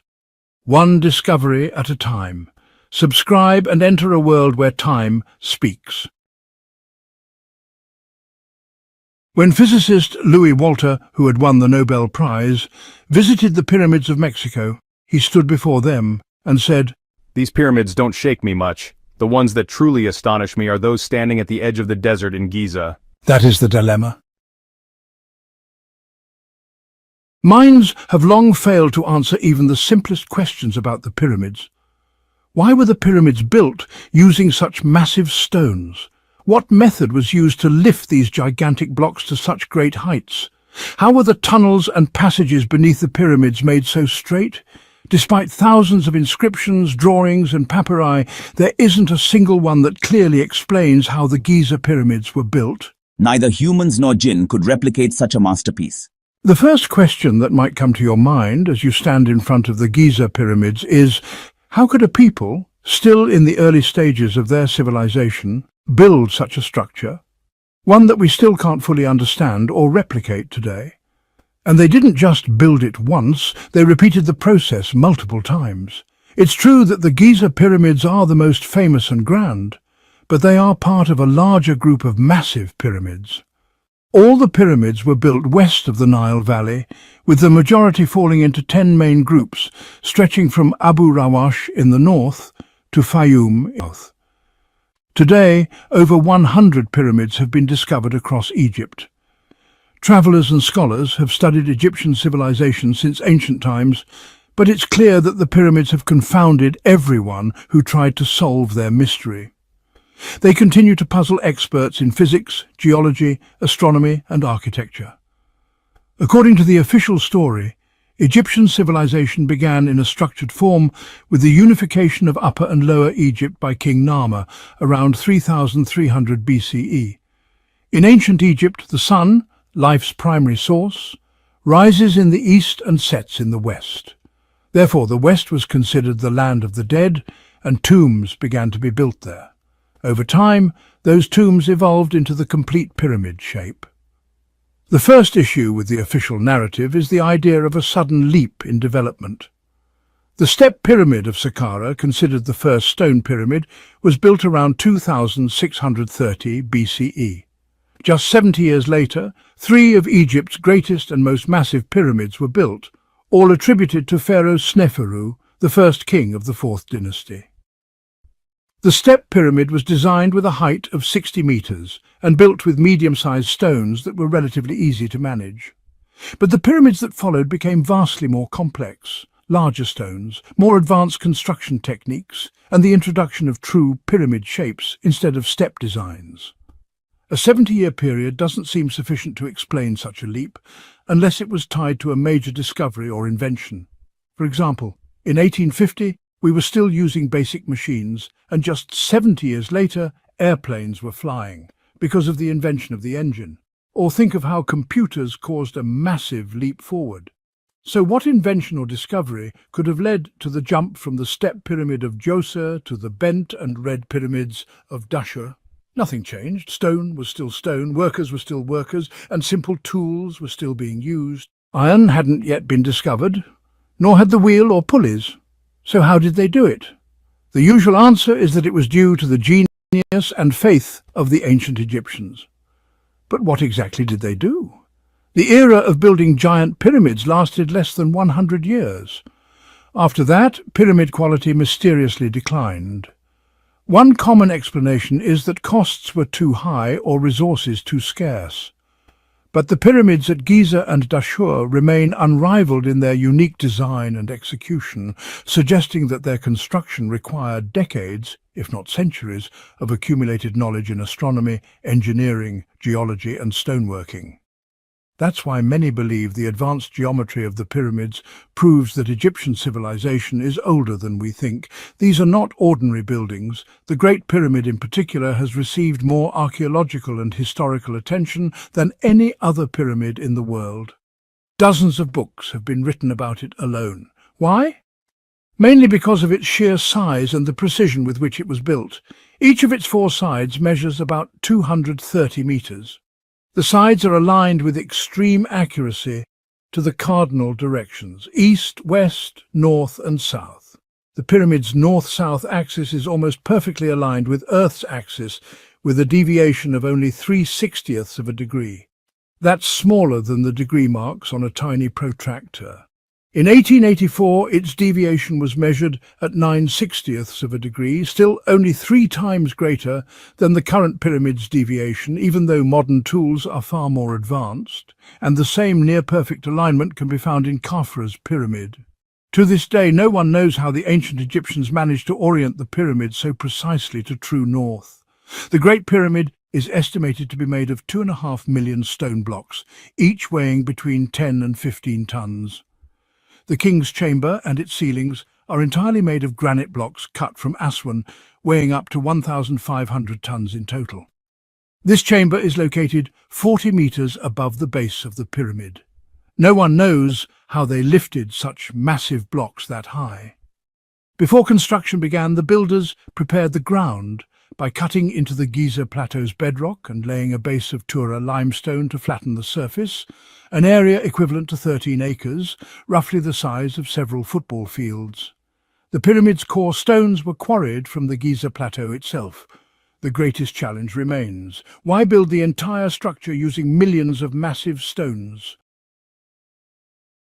And what about transporting these stones from the plateau to the construction site? One proposed method is the use of sledges. There's an ancient carving showing a group of workers dragging a statue on a sledge. Some believe this is how all the massive stones in Egypt were transported. One researcher documented 172 cases of stone pulling and noted that the statue in one such case weighed 58 tons, meaning each worker would have had to pull around 340 kilograms. Honestly, that number is extremely exaggerated. Of course, someone might say not all the workers had to carve it, but let's take a look at the practical experiment done on the bell. A French team, working with some Egyptians, tried to simulate the pulling and transporting process, which is considered the biggest challenge in building the pyramids. But that wasn't enough. We need more men under the ancient blocks that block the corridors in Wadi al-Jarf. Archaeologists only found the wood, no sleds. With a very small return in one day, using 33 workers, the block only moved 46 meters along a 25-degree slope. So how can we solve this issue? They decided to quickly build a temporary sled. The block started to move faster. Oh my God, it's moving better now. But what if it gets stuck? When they added just a little bit of clay meant to reduce friction, the block stopped moving entirely. I couldn't believe it. By the end of the afternoon, they had only moved the block 275 meters from the starting point. Connecting this to the Great Pyramid, we might expect progress of just 32 meters per hour. Yes, for a block of this size and weight, this might be one of the most pessimistic estimates. I think they were more experienced and had a technique that allowed them to move things faster than that, at 25 degrees. While the pyramid builders had to pull the stones on ascending ramps to reach the Pyramid of Khafra first, then the Great Pyramid. The slope angle reached over 45 degrees in some cases. According to a film, the weight of one block was 30 tons. This was the maximum crane capacity at that stage of the Egyptian pyramid project. The stars point to 4 celestial groups. Let's take the example of the star shafts. The shaft was so small that they first had to make an opening in the first stone block, then make an identical one in the block behind it, and so on, so that the shaft would point precisely to the Sirius star, rising from a 40-degree angle. The whole thing is incredibly complex because they had to make this shaft in exactly the same position in each stone block over a distance of 60 meters. And then there's the descending passage in the Great Pyramid that leads to the subterranean chamber.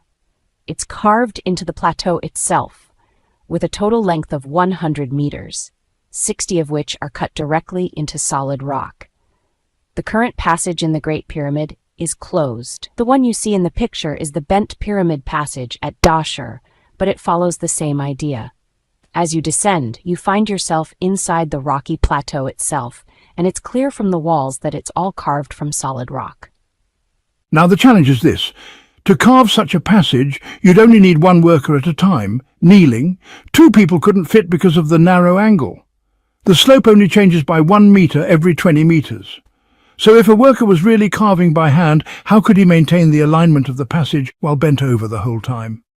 Naturally, that would require some kind of visual aid. One suggestion was the use of mirrors to reflect light inside. But the reflected light only covers the area the mirror is pointed at, and the rest of the room stays dark. If someone stands behind the mirror, the light is blocked, so it only works in small areas. For the light to reach all the rooms and still appear 100% natural, they would need something more advanced. And here we need to distinguish between lighting and electricity. They're 2 different things. Some believe they used a second type of light other than fire, something they had clearly discovered, because they would have needed a stable and consistent light source. For such complex passages, they also needed a drilling method that ensured straight lines. But what was that method? We don't know. Today, we have modern rock drilling equipment.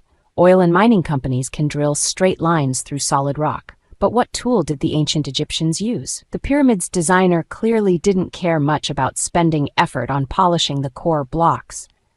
That came later, when they covered the pyramids with limestone casing stones, which were transported from the east bank of the Nile.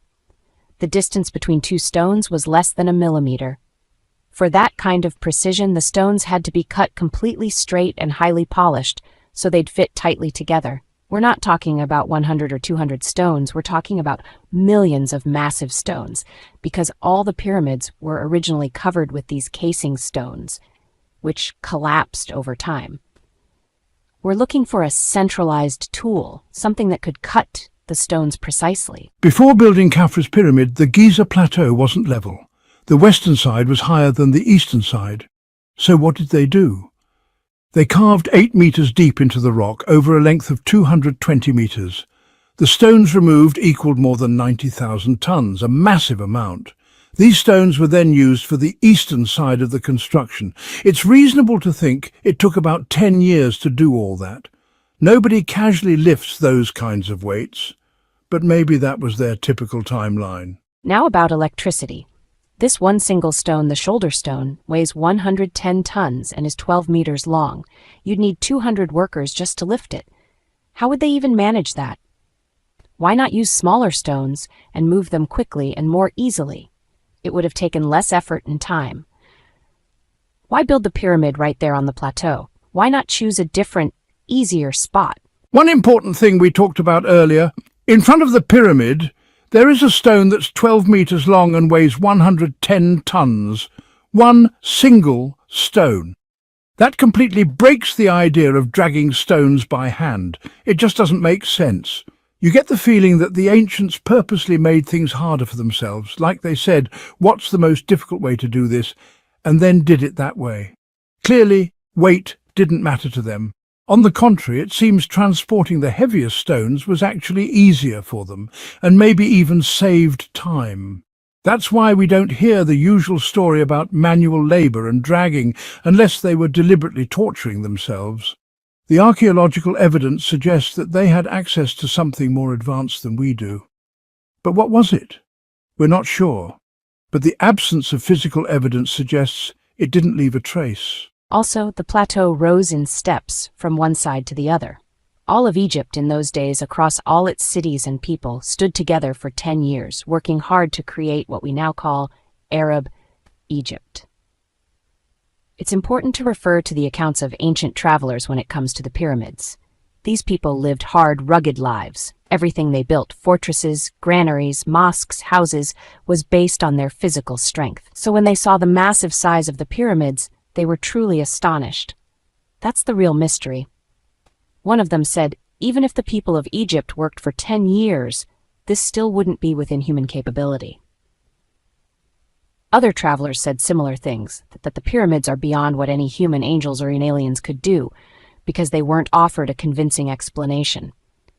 You're showing them massive stones and giant pyramids, and then claiming they were built with just a hammer. That just doesn't add up. It clearly wasn't done that way. There must have been advanced tools that we simply haven't found. They were either lost or disappeared over time. Now we need to ask, can these experiments to replicate pyramid building actually succeed? In 1974, before coming to Egypt, a research team began preparatory studies for a pyramid building project. These included studies on site selection, estimating the number of workers required, designing the pyramid's dimensions, calculating the size of the sleds and rollers, and every other detail, so they could start work immediately once on site. We're talking about Japan, a country known for top-tier planning and organization. Initially, they planned to build a pyramid as tall as a candle as a symbolic project. But despite their intelligence and technology, unexpected challenges arose. The first step was to cut trees on the opposite bank of the Nile Valley. Since cutting metal stones was very difficult and time-consuming, they had to immediately revise the design. They reduced the pyramid's planned height from 20 meters to 10 meters, cutting the number of stones by 50% just to try and complete the project. Next, they attempted to transport the stones from the quarry to the Giza plateau using 100 workers and sleds. But the idea failed. The stones barely moved. They resorted to using trucks and steamships to transport the stones. The third step was arranging the stones. After the stones reached the pyramid's surface, they needed to lift them again. The Japanese used cranes to raise the stones to the top section of the pyramid. They even used helicopters to place the stones in position. Keep in mind, there were no inner chambers, tunnels, or anything like that, just a stack of stones. Giza's Great Pyramid has over 200 layers and 2 large blocks at the top. But the Japanese built theirs using every modern tool available: steam power, cranes, and helicopters.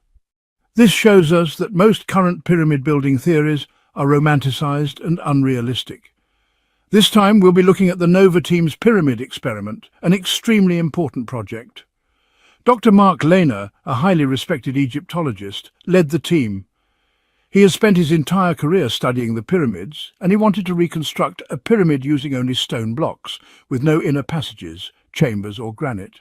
He details this experiment in his book.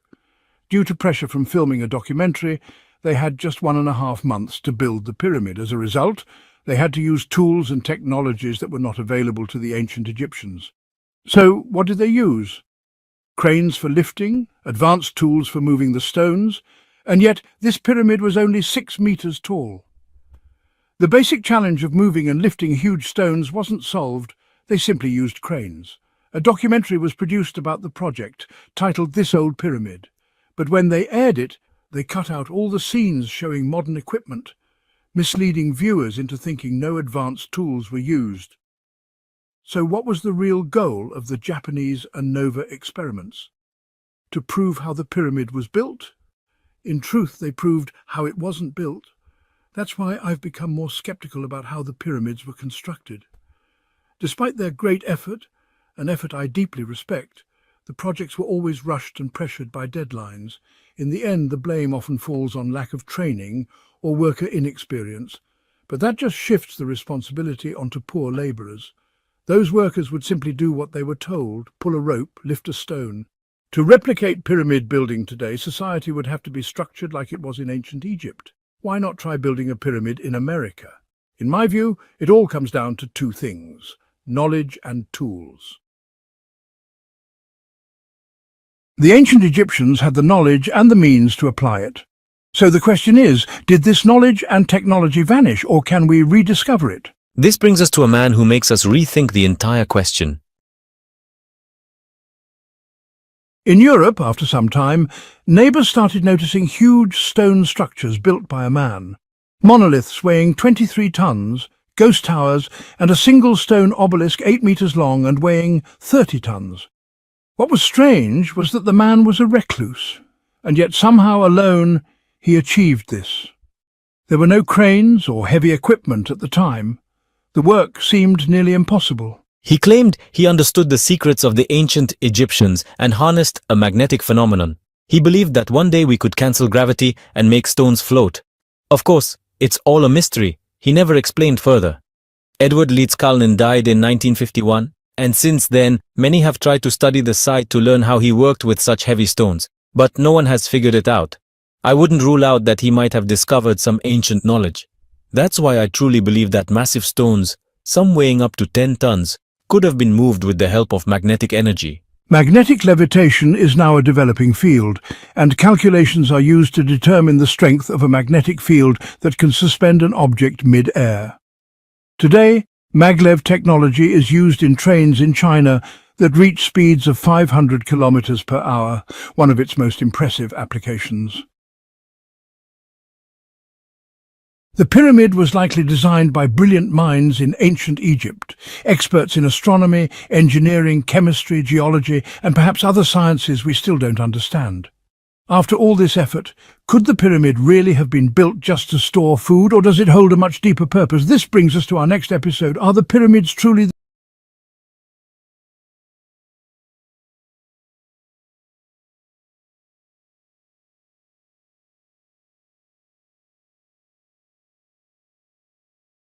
where history come to life? From the secrets of Egypt's forgotten dynasties to wonders carved in stone, we uncover the hidden secrets of our past.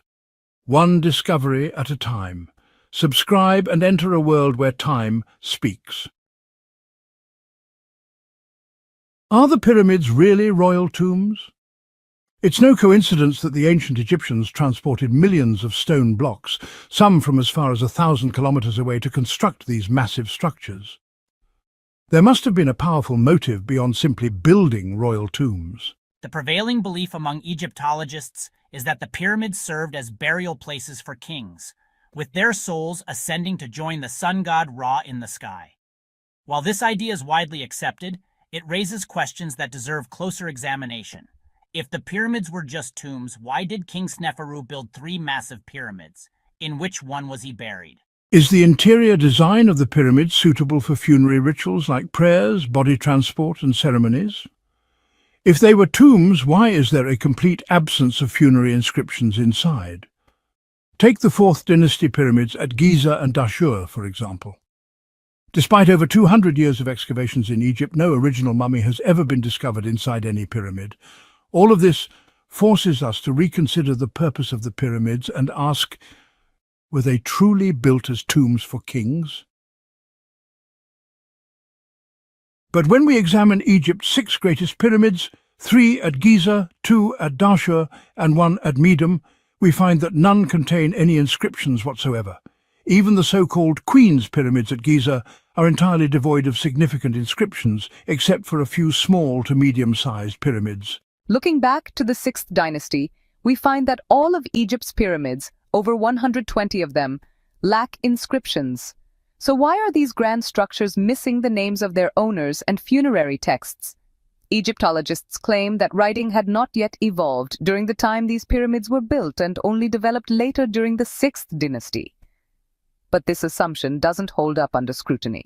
We have numerous artifacts from the 3rd and 4th dynasties bearing inscriptions. For instance, the wooden panels of Hezirah, a royal dentist from the 3rd dynasty, are displayed in the Cairo Museum. There are also painted and inscribed tomb walls from the 4th dynasty in the Louvre. Additionally, the Narmer palette, attributed to the 1st dynasty, features elaborate carvings, proving that inscription techniques were highly advanced at the time. There is abundant evidence showing that during the pyramid building era, ancient Egyptians possessed full capabilities in writing, carving, and painting tombs. So why were these skills not used inside the pyramids, unless inscriptions simply weren't important for their intended purpose? Secondly, If the pyramids were indeed tombs, they should contain royal mummies. Dr. Mark Lehner, one of the world's most renowned Egyptologists, noted that no original mummy has ever been discovered in any of Egypt's 120-plus pyramids. But what exactly do we mean by original mummy? Take the Pyramid of Menkore, for instance. It was supposed to house the mummy of King Menkore. However, when British explorer Howard Vyse entered the pyramid in the 19th century, he found a body that turned out to belong to a much later period, about 2,000 years after Menkare's death. This suggests that the burial chamber was reused in a later era. Next to the entrance, there are faint inscriptions. My friend, engineer Mohammed Abdel Alim, read the hieroglyphs and deciphered words like Ra, royal burial, and year 24.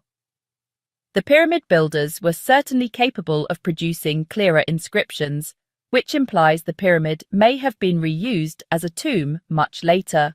When explorer Belzoni entered the pyramid of Khafra, he discovered bone fragments inside the granite sarcophagus and assumed they belonged to the king. He sent them to England for analysis, but the results showed they were the bones of a bull, not a human. Belzoni wrote about this in his book on Egypt. It seems someone had used the chamber as a shelter and left behind animal bones in the sarcophagus. And when Caliph al-Mamun entered the Great Pyramid of Khufu, the historian al-Makrizi mentioned in his book that they found bodies covered in many burial shrouds, which had decayed and blackened over time. Although his writings about the Great Pyramid are often exaggerated, if we assume this particular account is accurate, then it suggests that there were multiple bodies, not just one, which implies that the Great Pyramid was reused as a burial site in later periods. It is believed that the Pyramid of Djoser was the first stone pyramid, but have we ever found Djoser's body? We're not certain either.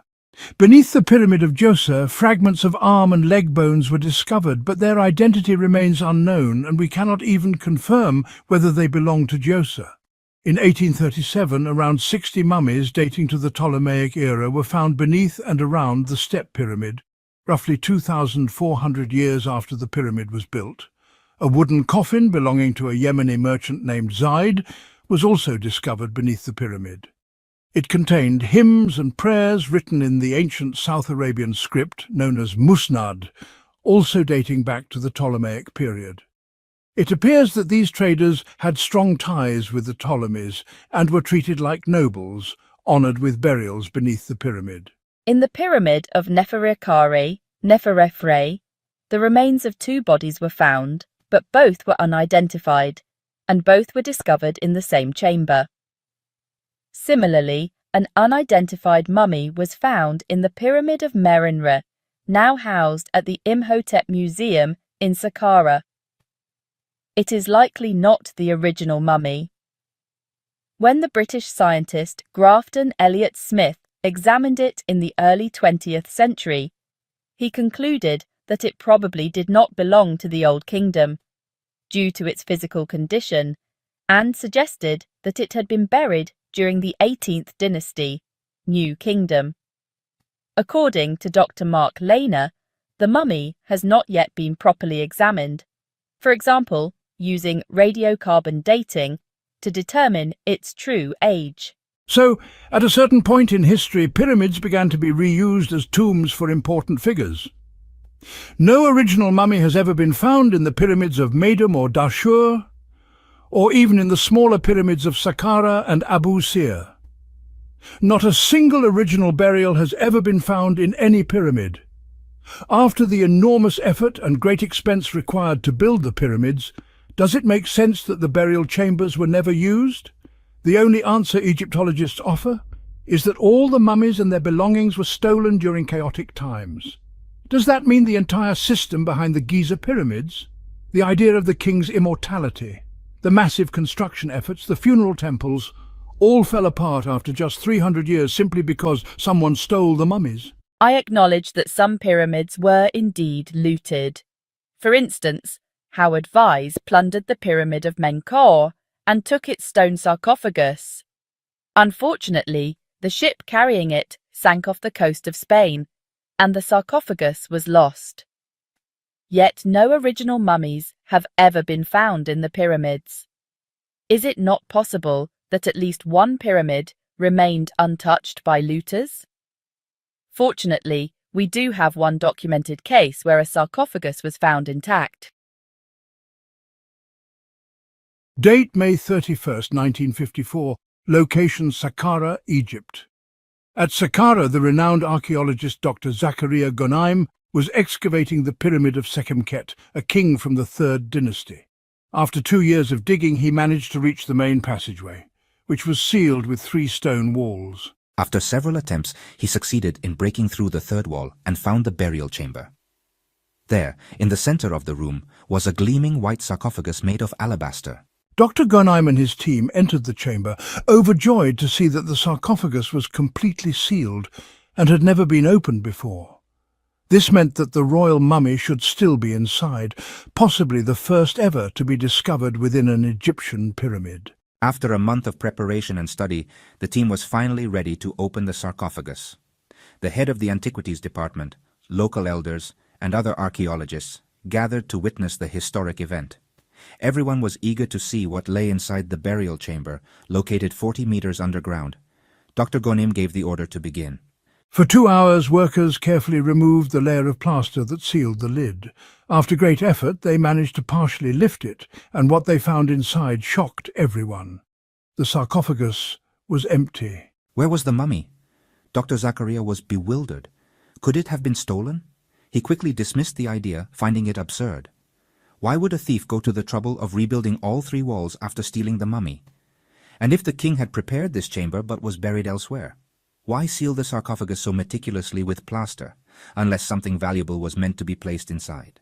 Dr. Zaki Iskandar, a chemist, took a sample of the dust from inside the sarcophagus for analysis, but the tests revealed nothing significant. Dr. Zakaria Gonim later wrote that the more he studied the sarcophagus, the more convinced he became that it had never contained a human body. It was intentionally left empty by the pyramid builders, but why? He was left deeply disappointed. He documented and evaluated this in his book, The Lost Pyramid. Yet the question remains unanswered. Where is the king's mummy? Dr. Zakaria Gonaim's story is very important because it challenges the idea that all the pyramids were looted. Here we have an intact pyramid, yet without a mummy. Moreover, the idea that the pyramids were merely tombs continues to dominate our thinking, leading to every discovery being interpreted solely through the lens of a burial site. But how valid is this interpretation? Let's consider King Sneferu. He built 3 massive pyramids, the Meidum Pyramid, the Bent Pyramid, and the Red Pyramid.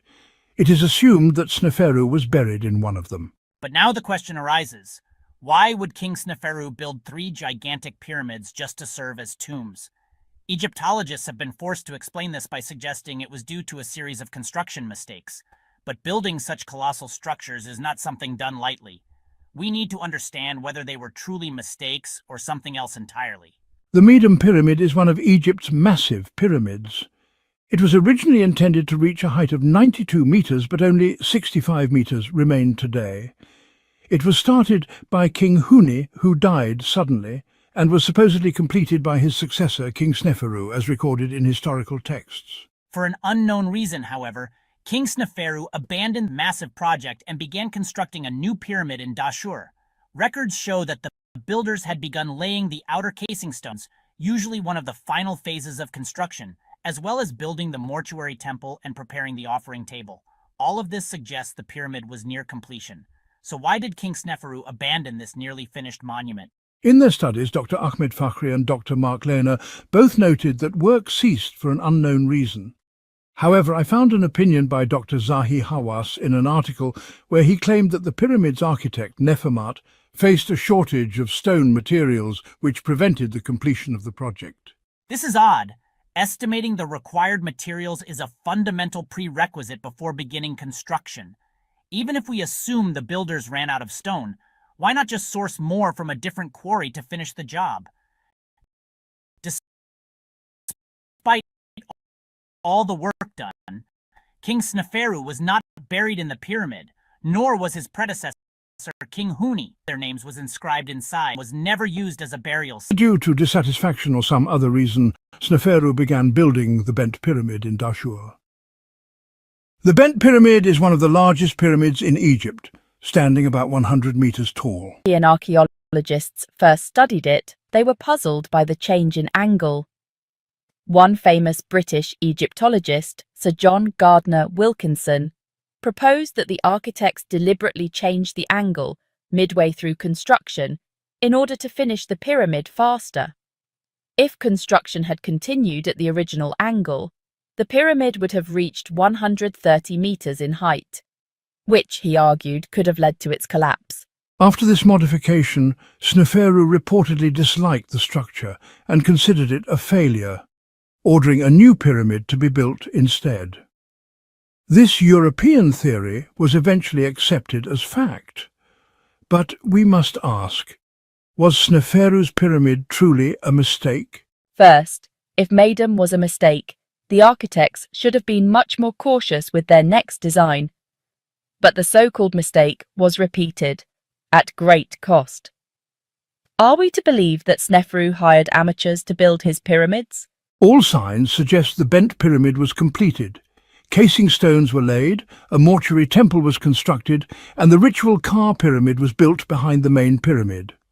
So why go through all this effort if there were fundamental issues with the structure? Even if the casing was finished and the pyramid was flawed, it suggests the king wasn't surprised by the bend. Another theory suggests that the pyramid began to collapse and the builders feared a total failure, thus abandoning it as a failed project.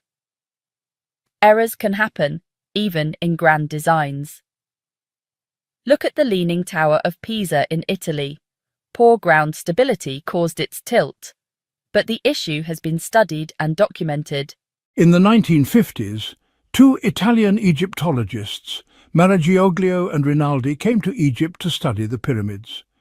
In their book, Architecture of the Pyramids of Memphis, they concluded that the Bent Pyramid is in good condition and there's no evidence of structural collapse. A joint Egyptian and international architectural committee also confirmed that the pyramid is stable, which led to its reopening for tourism. Therefore, the collapse theory is just another assumption without solid evidence, used as a convenient explanation. Let's assume, for the sake of argument, that the Bent Pyramid was a failed project and the Egyptians decided to build a new one nearby. In any modern or ancient project, if one effort fails and another is planned, the team logically tries to salvage or learn from the previous effort. Reusing stones. Stones from the failed pyramid were taken and reused in the construction of the new one, instead of going through the effort and expense of quarrying new stones.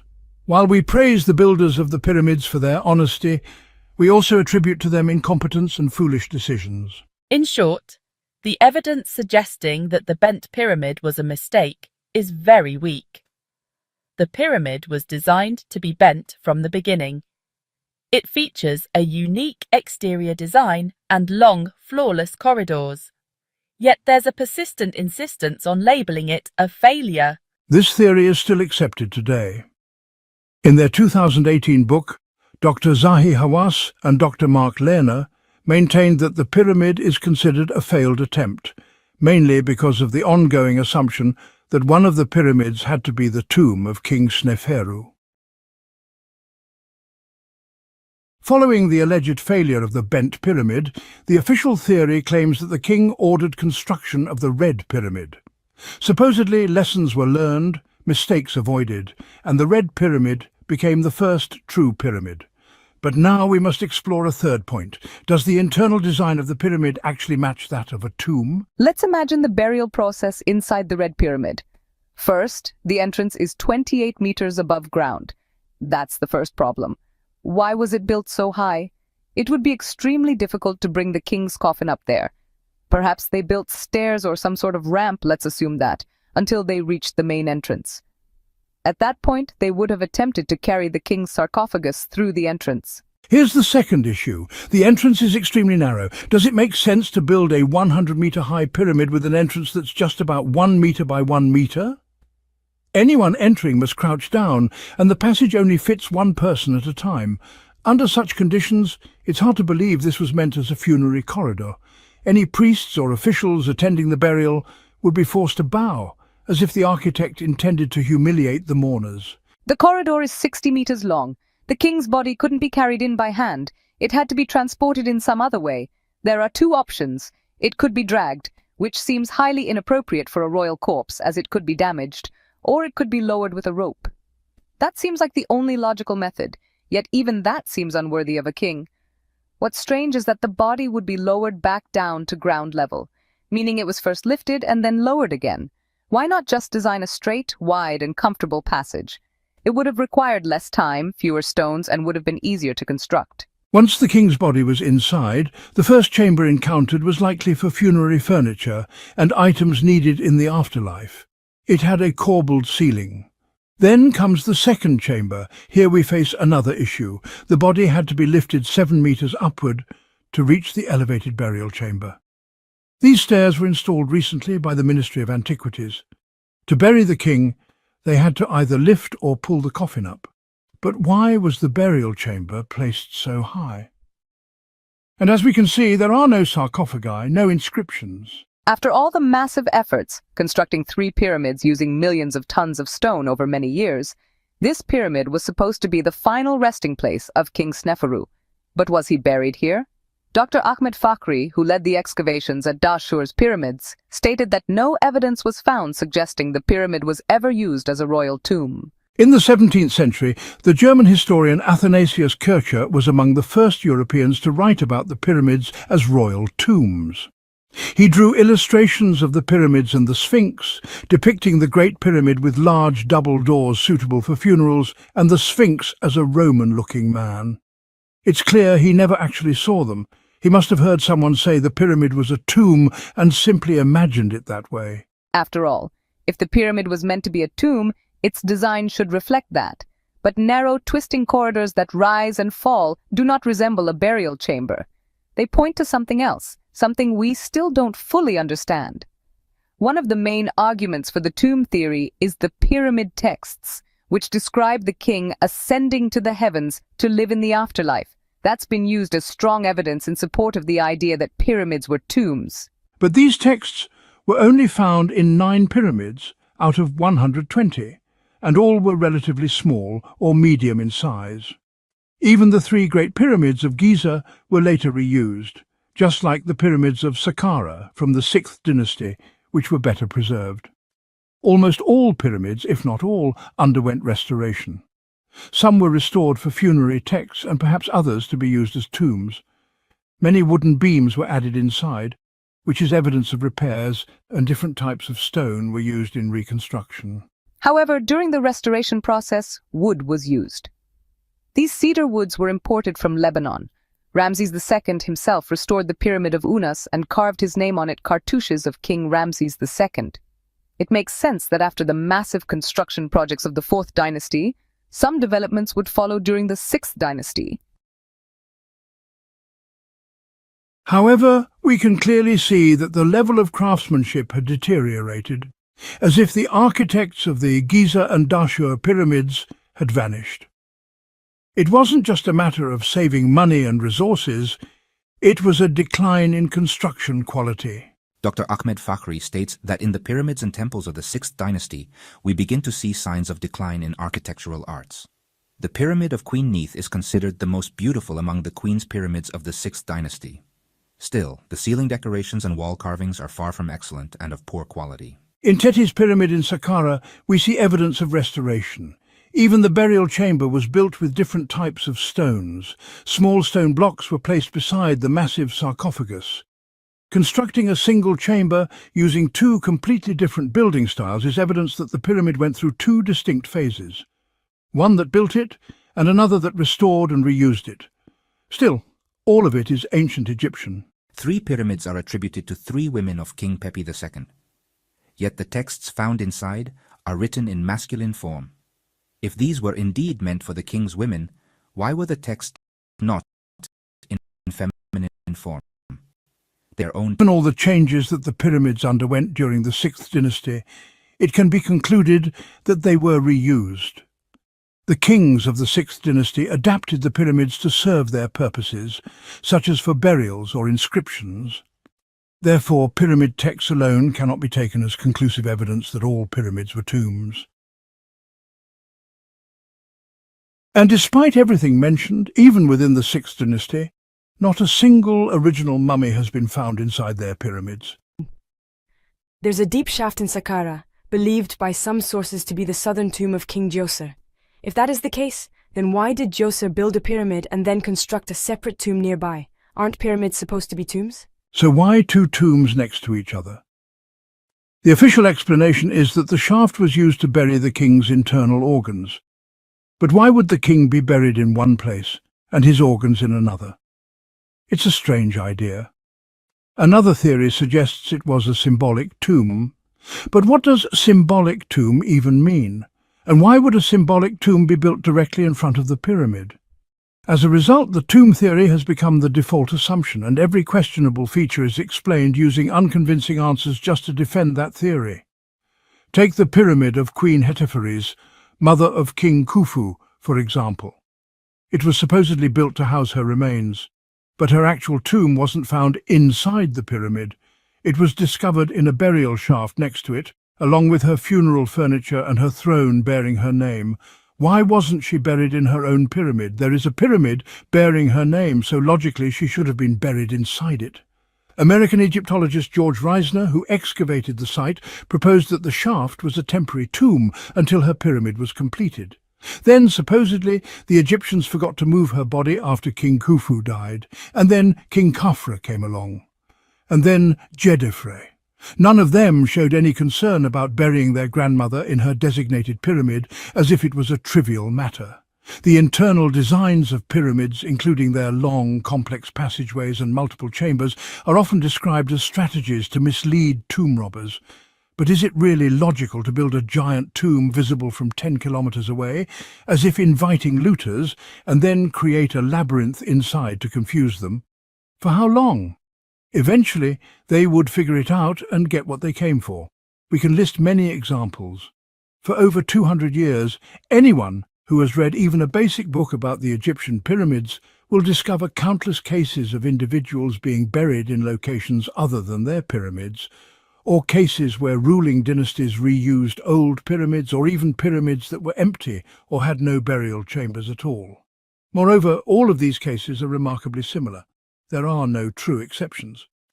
If we look at history, we'll find that civilizations were often extremely generous when it came to sustainable, long-term projects, especially those with practical purposes related to living conditions or national security. China, for example, employed tens or even hundreds of thousands of workers to build the Great Wall, a massive, centuries-long project to protect the nation and its people from northern invasions. This same logic applies to all major forts and castles, gigantic constructions that required massive effort. Security barriers, the mobilization of resources and capabilities, and the conscription of 10,000 workers to labor for hundreds of years, all for the benefit of a single person, to be used for just 1 hour to place the king's body, and then sealed forever.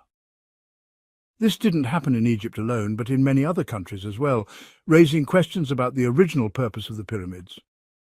If the pyramids weren't tombs, then what were they really built for?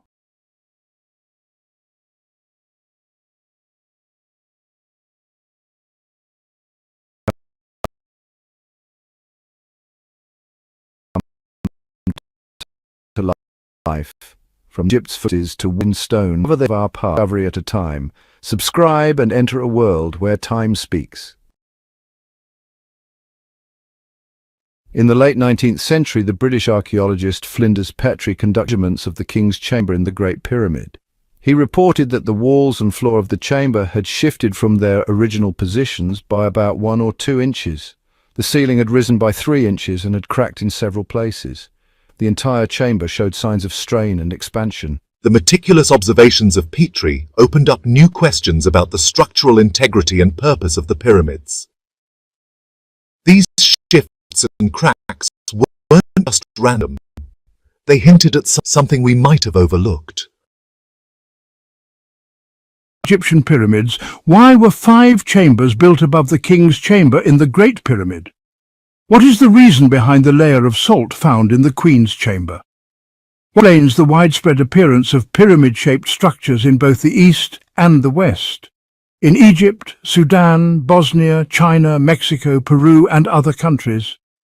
Is there a connection between them, or not?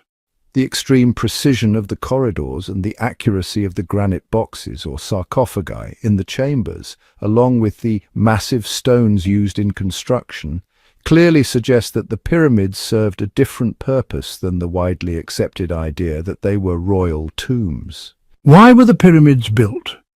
Remains one of the most important unanswered questions about ancient Egyptian civilization. To better understand this episode, it is recommended to watch the previous one. Were the pyramids tombs for kings or not? In 1977, British engineer Christopher Dunn, whose ideas we've discussed throughout previous episodes, was reading the book Secrets of the Great Pyramid by Peter Tompkins. The book describes the engineering marvel of the Great Pyramid, tracing its original 4 sides with incredible accuracy. The corbelled ceiling of the Grand Gallery, the straight corridors, and the precise measurements of the chambers. Like many books on the Great Pyramid, it included a diagram of the pyramid's internal structure. While reviewing the design, Dunn began to wonder, why are there 3 chambers in the Great Pyramid, one below, one in the middle, and one above? According to mainstream references, there was a change in design. First, the builders carved the subterranean chamber. Then the king decided that the middle chamber, the queen's chamber, would be used instead. Later, the design changed again, and they constructed a 3rd, higher chamber, the king's chamber, to serve as the final burial place. But this raises a question. If the 2nd chamber, the queen's chamber, was not the final burial chamber and the plan changed, why did they continue to construct the shafts and corridors leading to it, knowing no one would be buried there? Those passages should have stopped once the decision was made to switch to the upper chamber, yet work on them continued. Another question. What was the purpose of building 5 chambers above the king's chamber? Howard Vyse, who entered these chambers in the 19th century, was not an architect. He was in the British Navy. He suggested, without solid engineering evidence, that the chambers were meant to relieve pressure on the king's chamber, and this explanation became widely accepted in the literature. But if those chambers were really intended to relieve pressure, why weren't similar ones built above the queen's chamber, which contains even heavier stones? Even if that chamber was ultimately unused, its collapse would still have caused cracks throughout the pyramid. Another important question, why weren't pressure-relieving chambers constructed in earlier or later pyramids, such as those of Sneferu or Khafra, even though their chambers bear similar or greater weight? The Bent Pyramid, Sneferu's Bent Pyramid. Massive stones rising 88 meters above the king's chamber. No relieving chambers. The Red Pyramid, Northern Pyramid. Stones rising 90 meters above the king's chamber. No relieving chambers. Khafra's pyramid stones rising 130 meters above the burial chamber. No relieving chambers.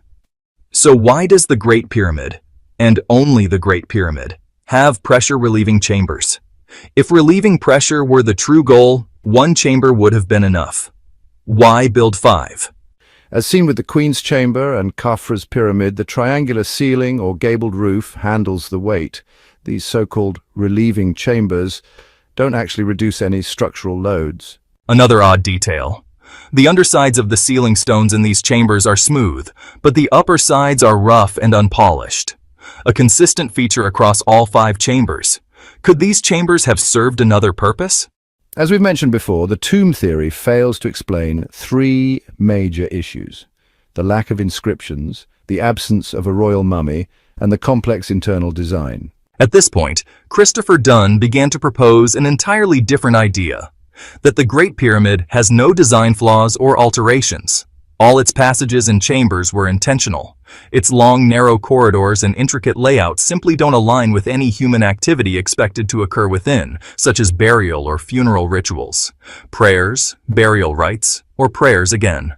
Could it be that the Great Pyramid, with its incredible precision, was actually a massive machine or system built for a specific purpose?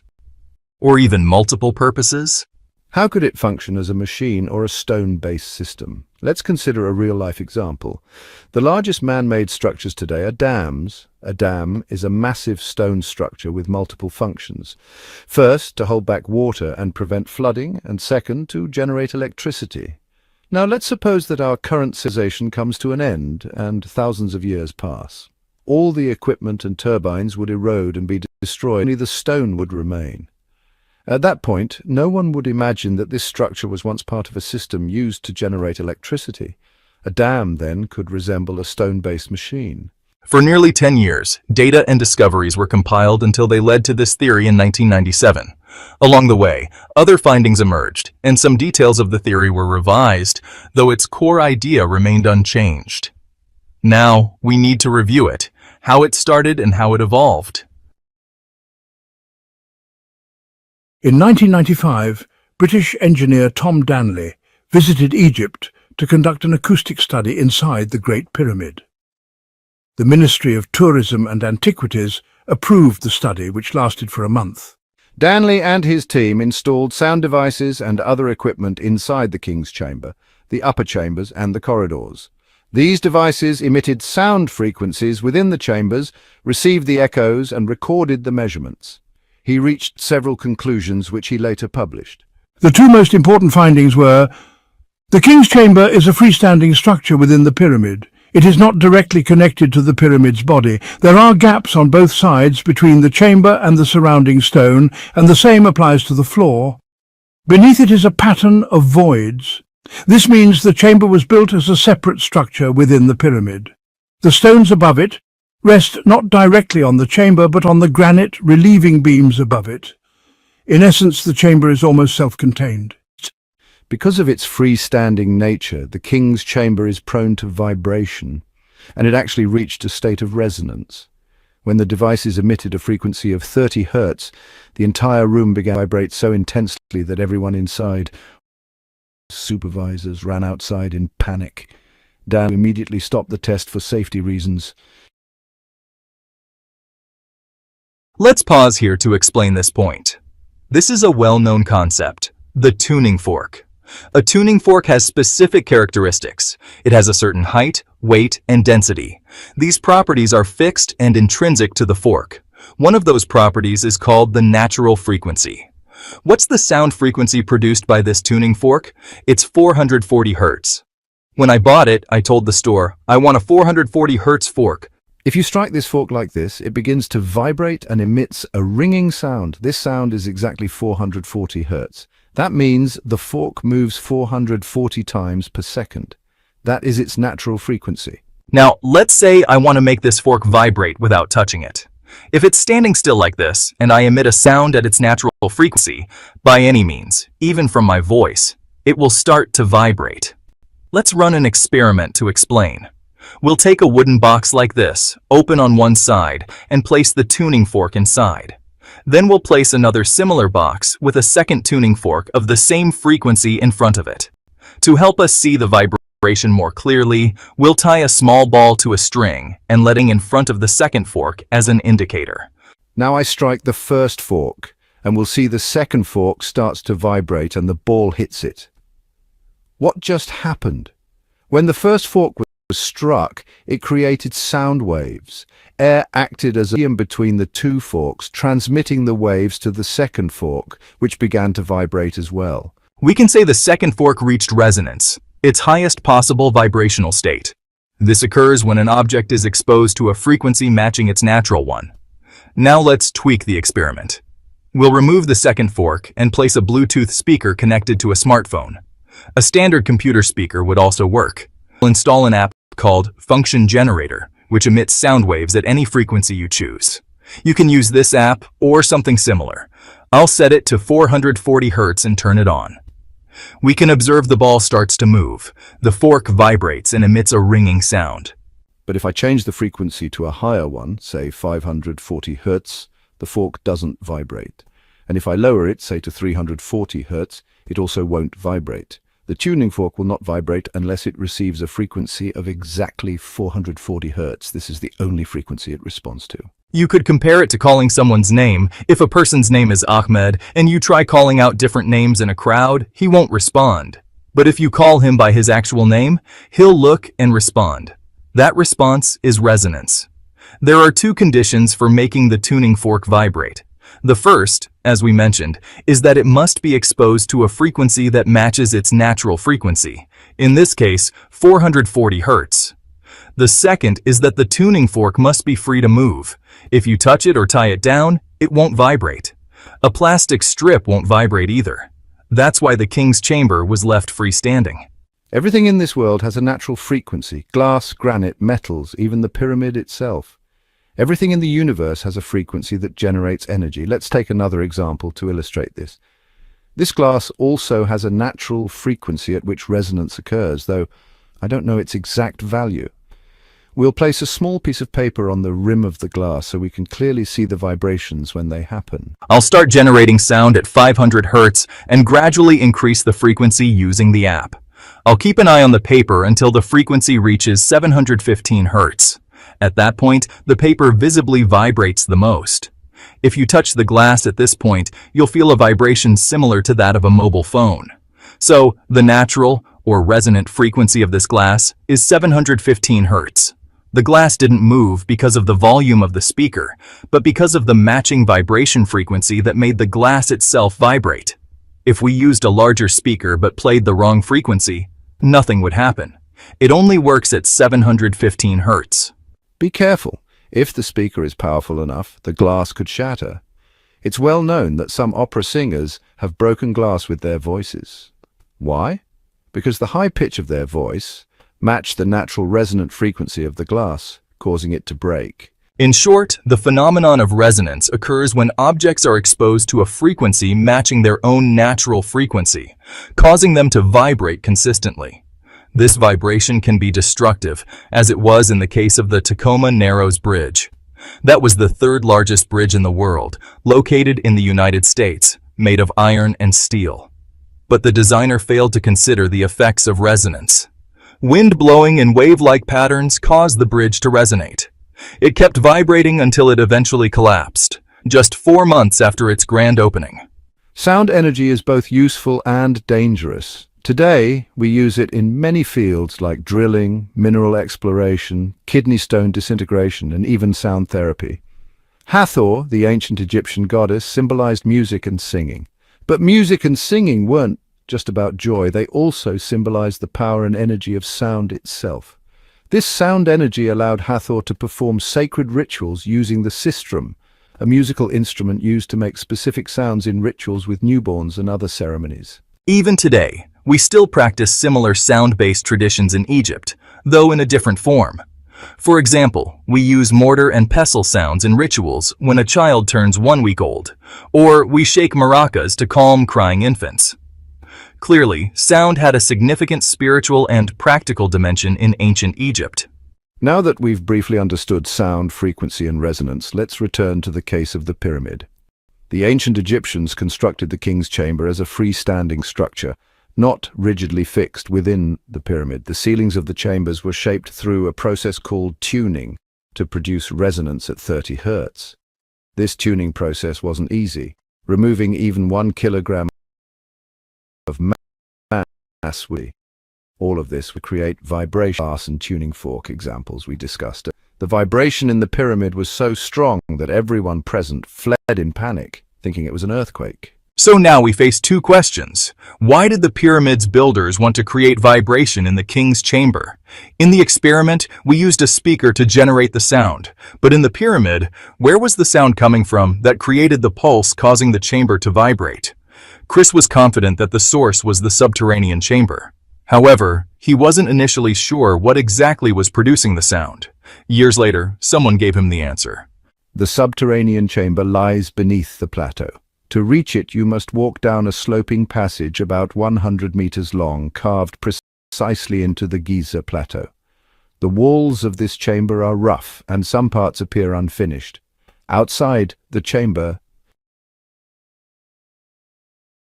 engineer John Cadman, a mining and hydraulics expert, reviewed Dan's theory and realized that Dan was looking for the source of the sound pulses that caused vibrations in the king's chamber. Cadman contacted him, saying that the lower chamber of the Great Pyramid, along with its passages, hydraulic ram pump. Hydraulic ram pump is a type of rates using water, along with it doesn't require or it's used to lift water from rivers or higher elevations. When water flow pressure, it opens the first valve. When the pressure drops, the second valve opens and the process repeats as the pressure rises and falls in a chamber known as the pressure chamber. Cadman believed that this was the purpose of the lower chamber in the Great Pyramid. He built an exact model of the lower or subterranean chamber in a concrete room in his backyard and decided to activate it to see what he might discover. But he was shocked by the result. To summarize everything that's been said, everything was planned and designed with purpose. The narrow passages, which we once thought were incomplete and unnecessary, were actually designed intentionally. They were all sub-passages inside the chamber meant to serve the pump system. Cadman's final conclusion was that when water hit the ceiling of the concrete chamber, it generated a frequency of 223 Hz. Each pyramid in that area wall, we found some remains of these walls, which were thought to be for protection against looters. But Cadman discovered that the wall was filled with water lifted from the Nile River beneath the plateau. The water would enter the pyramid, travel a distance of 100 meters, descend into the lower chamber, then pass through two metallic and stone valves. This would activate the whole system, creating collisions against the ceiling of the chamber, which in turn caused vibrations throughout the pyramid. And this was all the king's chamber needed to generate those effects. Cadman didn't just propose the idea, he built a working model, which in itself is compelling evidence. Other proof supports pump theory. The water erosion found in the lower chamber suggests that it was filled with water at some point. And why is the ceiling of the lower chamber almost fully finished and flat? Even though the rest seems rough, it wouldn't make sense for the workers to complete the ceiling but leave the rest unfinished. The ceiling was shaped to allow water to collide with it and generate pulses. All the narrow sub-passages were constructed for water flow and to enable the pump system to function. This also explains the extreme precision in the construction of the passages and their long lengths. The water had to travel quickly over long distances without obstruction. If bending or poorly carved, the pressure on the chamber's ceiling would not be effective. Think of it like modern-day pipelines. They must be straight and unobstructed. The passages were narrow because they weren't designed for humans to walk through. They weren't funerary corridors. Their purpose was to allow water to pass through. Now, regarding the matter beneath the pyramid, it may help us understand an important point, the significance of the stones laid on the ground. This was excavation work done for a purpose. The floor consists of two layers placed on top of the bedrock using a system known as percussive interlock. The stones interlock in a way that resists vertical loads. In this case, the vibrations occurring underground, the pulses generated in the lower chamber, would transfer to the rest of the pyramid, causing the entire structure, including the king's chamber, to vibrate. What was the role of the king's chamber in all this? When the Englishman Smith entered the Queen's chamber in the mid-19th century, he wrote in his book that the room had such a strong, foul odor that his workers refused to stay inside. He also noted a layer of salts about 1.5 centimeters on the walls of the. The salts were later remaining. You can still see some of the salt residues on the wall. And it was consisted of 3 components: calcium carbonate, sodium chloride, and calcium sulfate. Gypsum is the cement-like material used between stones. The question is, why was there such a thick layer of salts on the walls? The presence of these salts indicates that a chemical reaction occurred, possibly triggered by natural factors such as acid rain, or perhaps as the result of human activity. However, since the chamber was sealed, solid and isolated in the heart of the pyramid, we can rule out natural factors. No, this was caused by a deliberate reaction. Acidic substances caused the erosion inside the chamber by introducing two liquid materials through these two shafts. So what could cause the chamber walls to dissolve and leave behind salt deposits, especially since the remains of the erosion were found in the upper half of the chamber? The erosion occurred due to the rise of a hot gas from the bottom to the top. After consulting with professional chemists, they suggested that the gas responsible for such residue is hydrogen gas specifically. It's likely that the high temperature of the hydrogen caused this erosion. The hydrogen gas was the result of a chemical reaction between two fluids placed into the shafts. These two shafts are connected to the Queen's chamber, the northern and southern shafts. We know these shafts are sealed, but we want to know what lies at the end.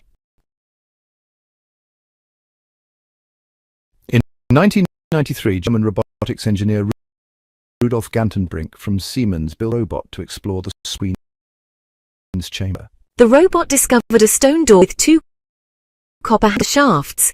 Just imagine, the opening is only 20 centimeters, about the size of a human hand. What was found wasn't really a door, at least not one intended for people, unless it was. And who is supposed to pull copper handles? That these shafts were aligned with the stars. Noted that while they may point to stars, they must have had a practical use as well. These copper pieces aren't really handles, especially since they're not connected from the bottom. They might actually be electrodes. The stone block they're attached to isn't sealed tightly.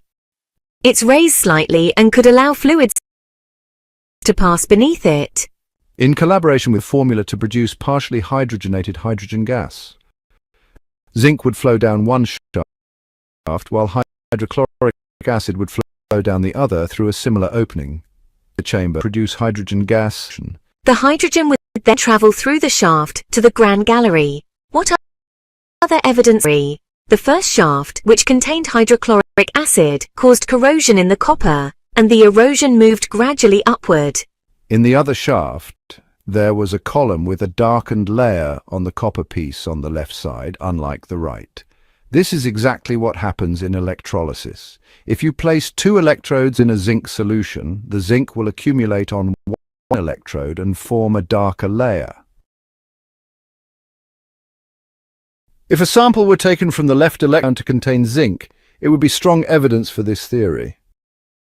Another point was made by Dixon, an English explorer. In his book, he wrote, "The texture of the stones inside the shafts is smoother than usual. This is more evidence that liquids pass through these shafts and cause the stones to dissolve and become smoother." There was also a chemistry professor at New York University, Dr. Brett Cohen, who published a paper with some modifications to the chemical formula. He added ammonium chloride, sulfuric acid, and other substances, but the end result still produced hydrogen. The purpose of the Queen's chamber, then, was to be the site of the chemical reaction for producing hydrogen. But what happened next? The Grand Gallery, with its large size and construction, has very unique acoustic properties. In fact, famous musician Paul Horn recorded an album there in 1976 and called it Inside the Great Pyramid. Dan believed that one of the functions of the Grand Gallery was to amplify the vibrations occurring in the Queen's chamber. Today we'd call it a resonator. Let's explain this idea. The body of a lute, a musical instrument, is an example of a resonator box. If that hollow box didn't exist, you wouldn't hear the strings, and the instrument would be useless. Most musical instruments, like the guitar, violin and piano, depend on the concept of a resonating chamber. The purpose of that hollow box is to amplify vibrations. In a tuning fork experiment, the resonator is a closed box on all sides except one. This allows sound waves to move inside the box more powerfully. If you replace it with a completely sealed box, the fork will vibrate much less, even though it's the same fork. The box is what amplifies the vibration. Even if we placed a speaker inside and ran it at a frequency of 440 Hz, we'd get such a strong vibration that the box itself would begin to move. In short, that's the concept of a resonator, a body that helps amplify vibrations. This is exactly the role of the Grand Gallery. The large empty space multiplies the vibrations happening in the Queen's chamber. Now to the King's chamber.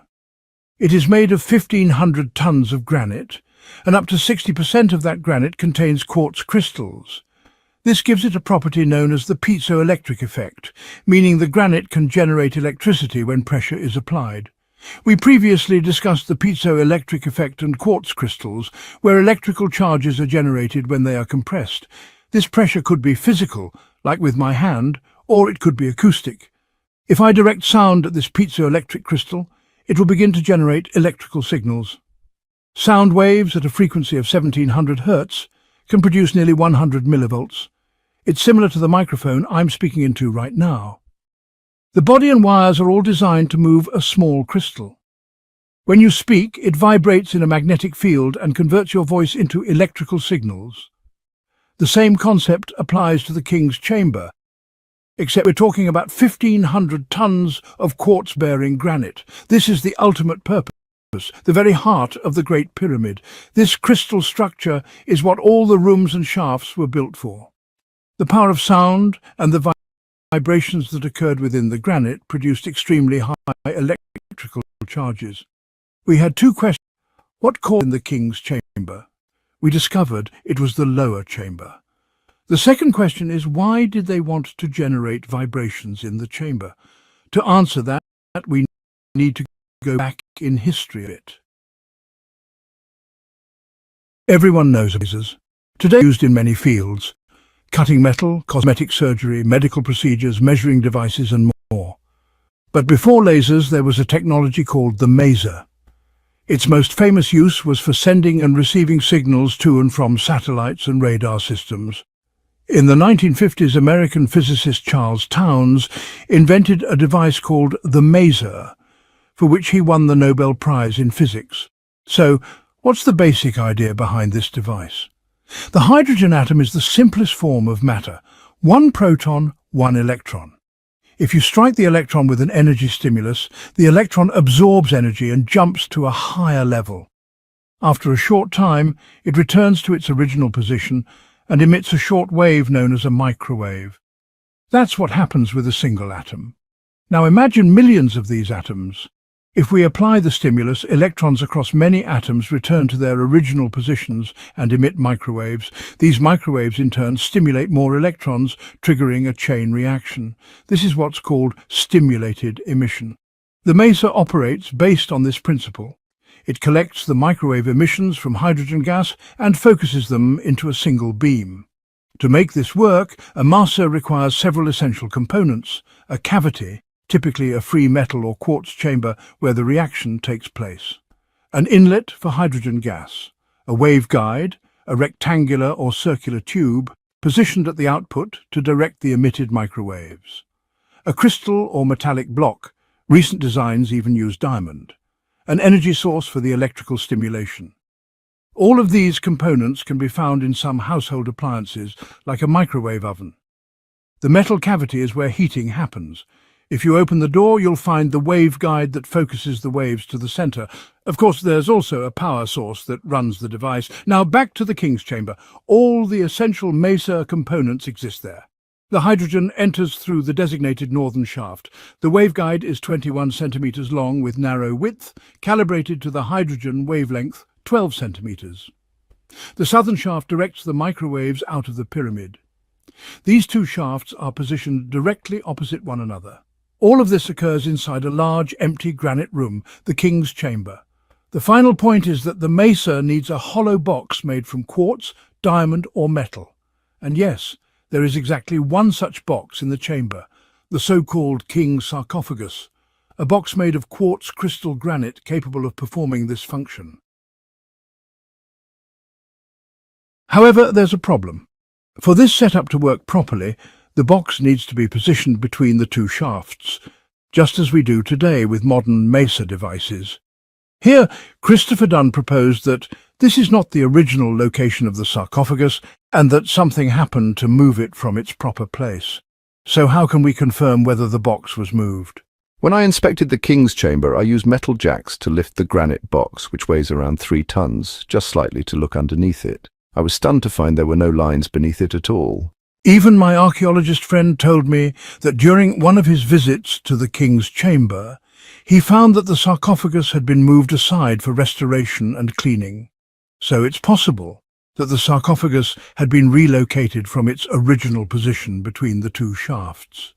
This brings us back to the story of Dr. Zakaria Gonaim, who found a sealed but empty sarcophagus, and to Dr. Zaki Iskandar's analysis of the dust, which revealed nothing. Therefore, we now want to rule out the idea that they simply forgot, made a mistake, or changed their minds.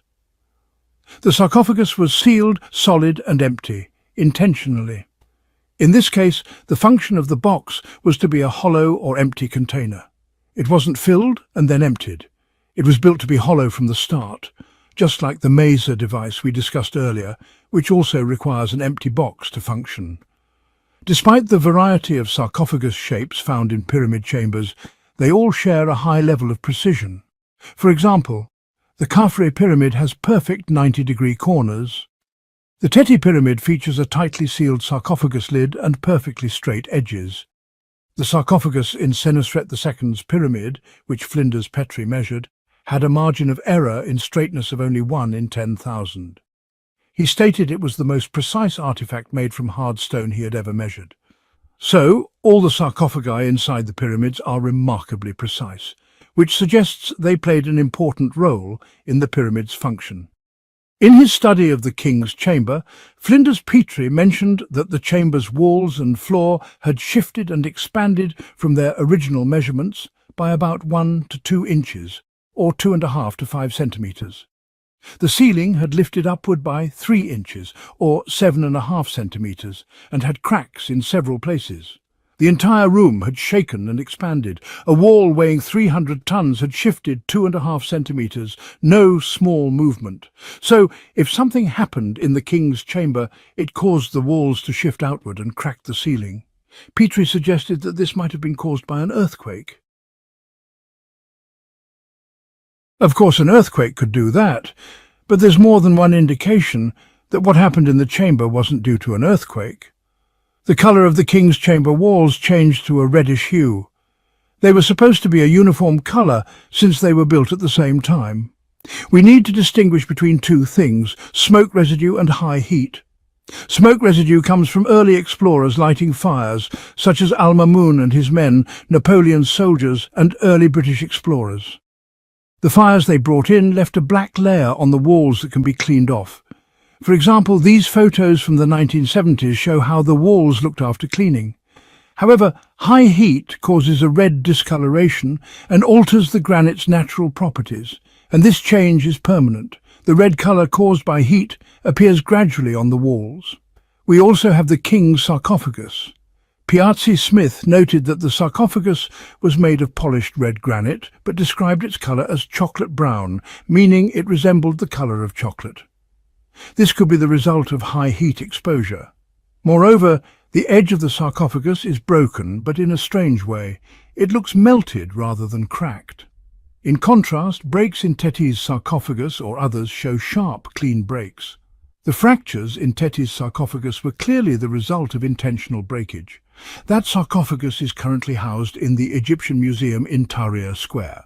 But the break in the king's sarcophagus is different. There's a bend, then what seems like melting along the edges, which suggests a break followed by exposure to extreme heat. Also, the lid of Menkaura's pyramid sarcophagus, now lost after sinking, was made of basalt. Before it was lost, Howard Weiss noted that its colour had changed to dark brown. Putting all these points together gives us a new perspective on what might have happened in the chamber. It doesn't have to have been an earthquake. A more likely explanation is a massive overreaction or energy release. The reddish colour on the walls may be due to extreme heat in the king's chamber. An explosion might have taken place, causing the walls to push out, the ceiling to shift up and down, leading to cracks and structural damage. The sarcophagus may have broken and shifted from its place. From that moment on, the pyramid ceased functioning. That is the current interpretation of what happened inside the king's chamber.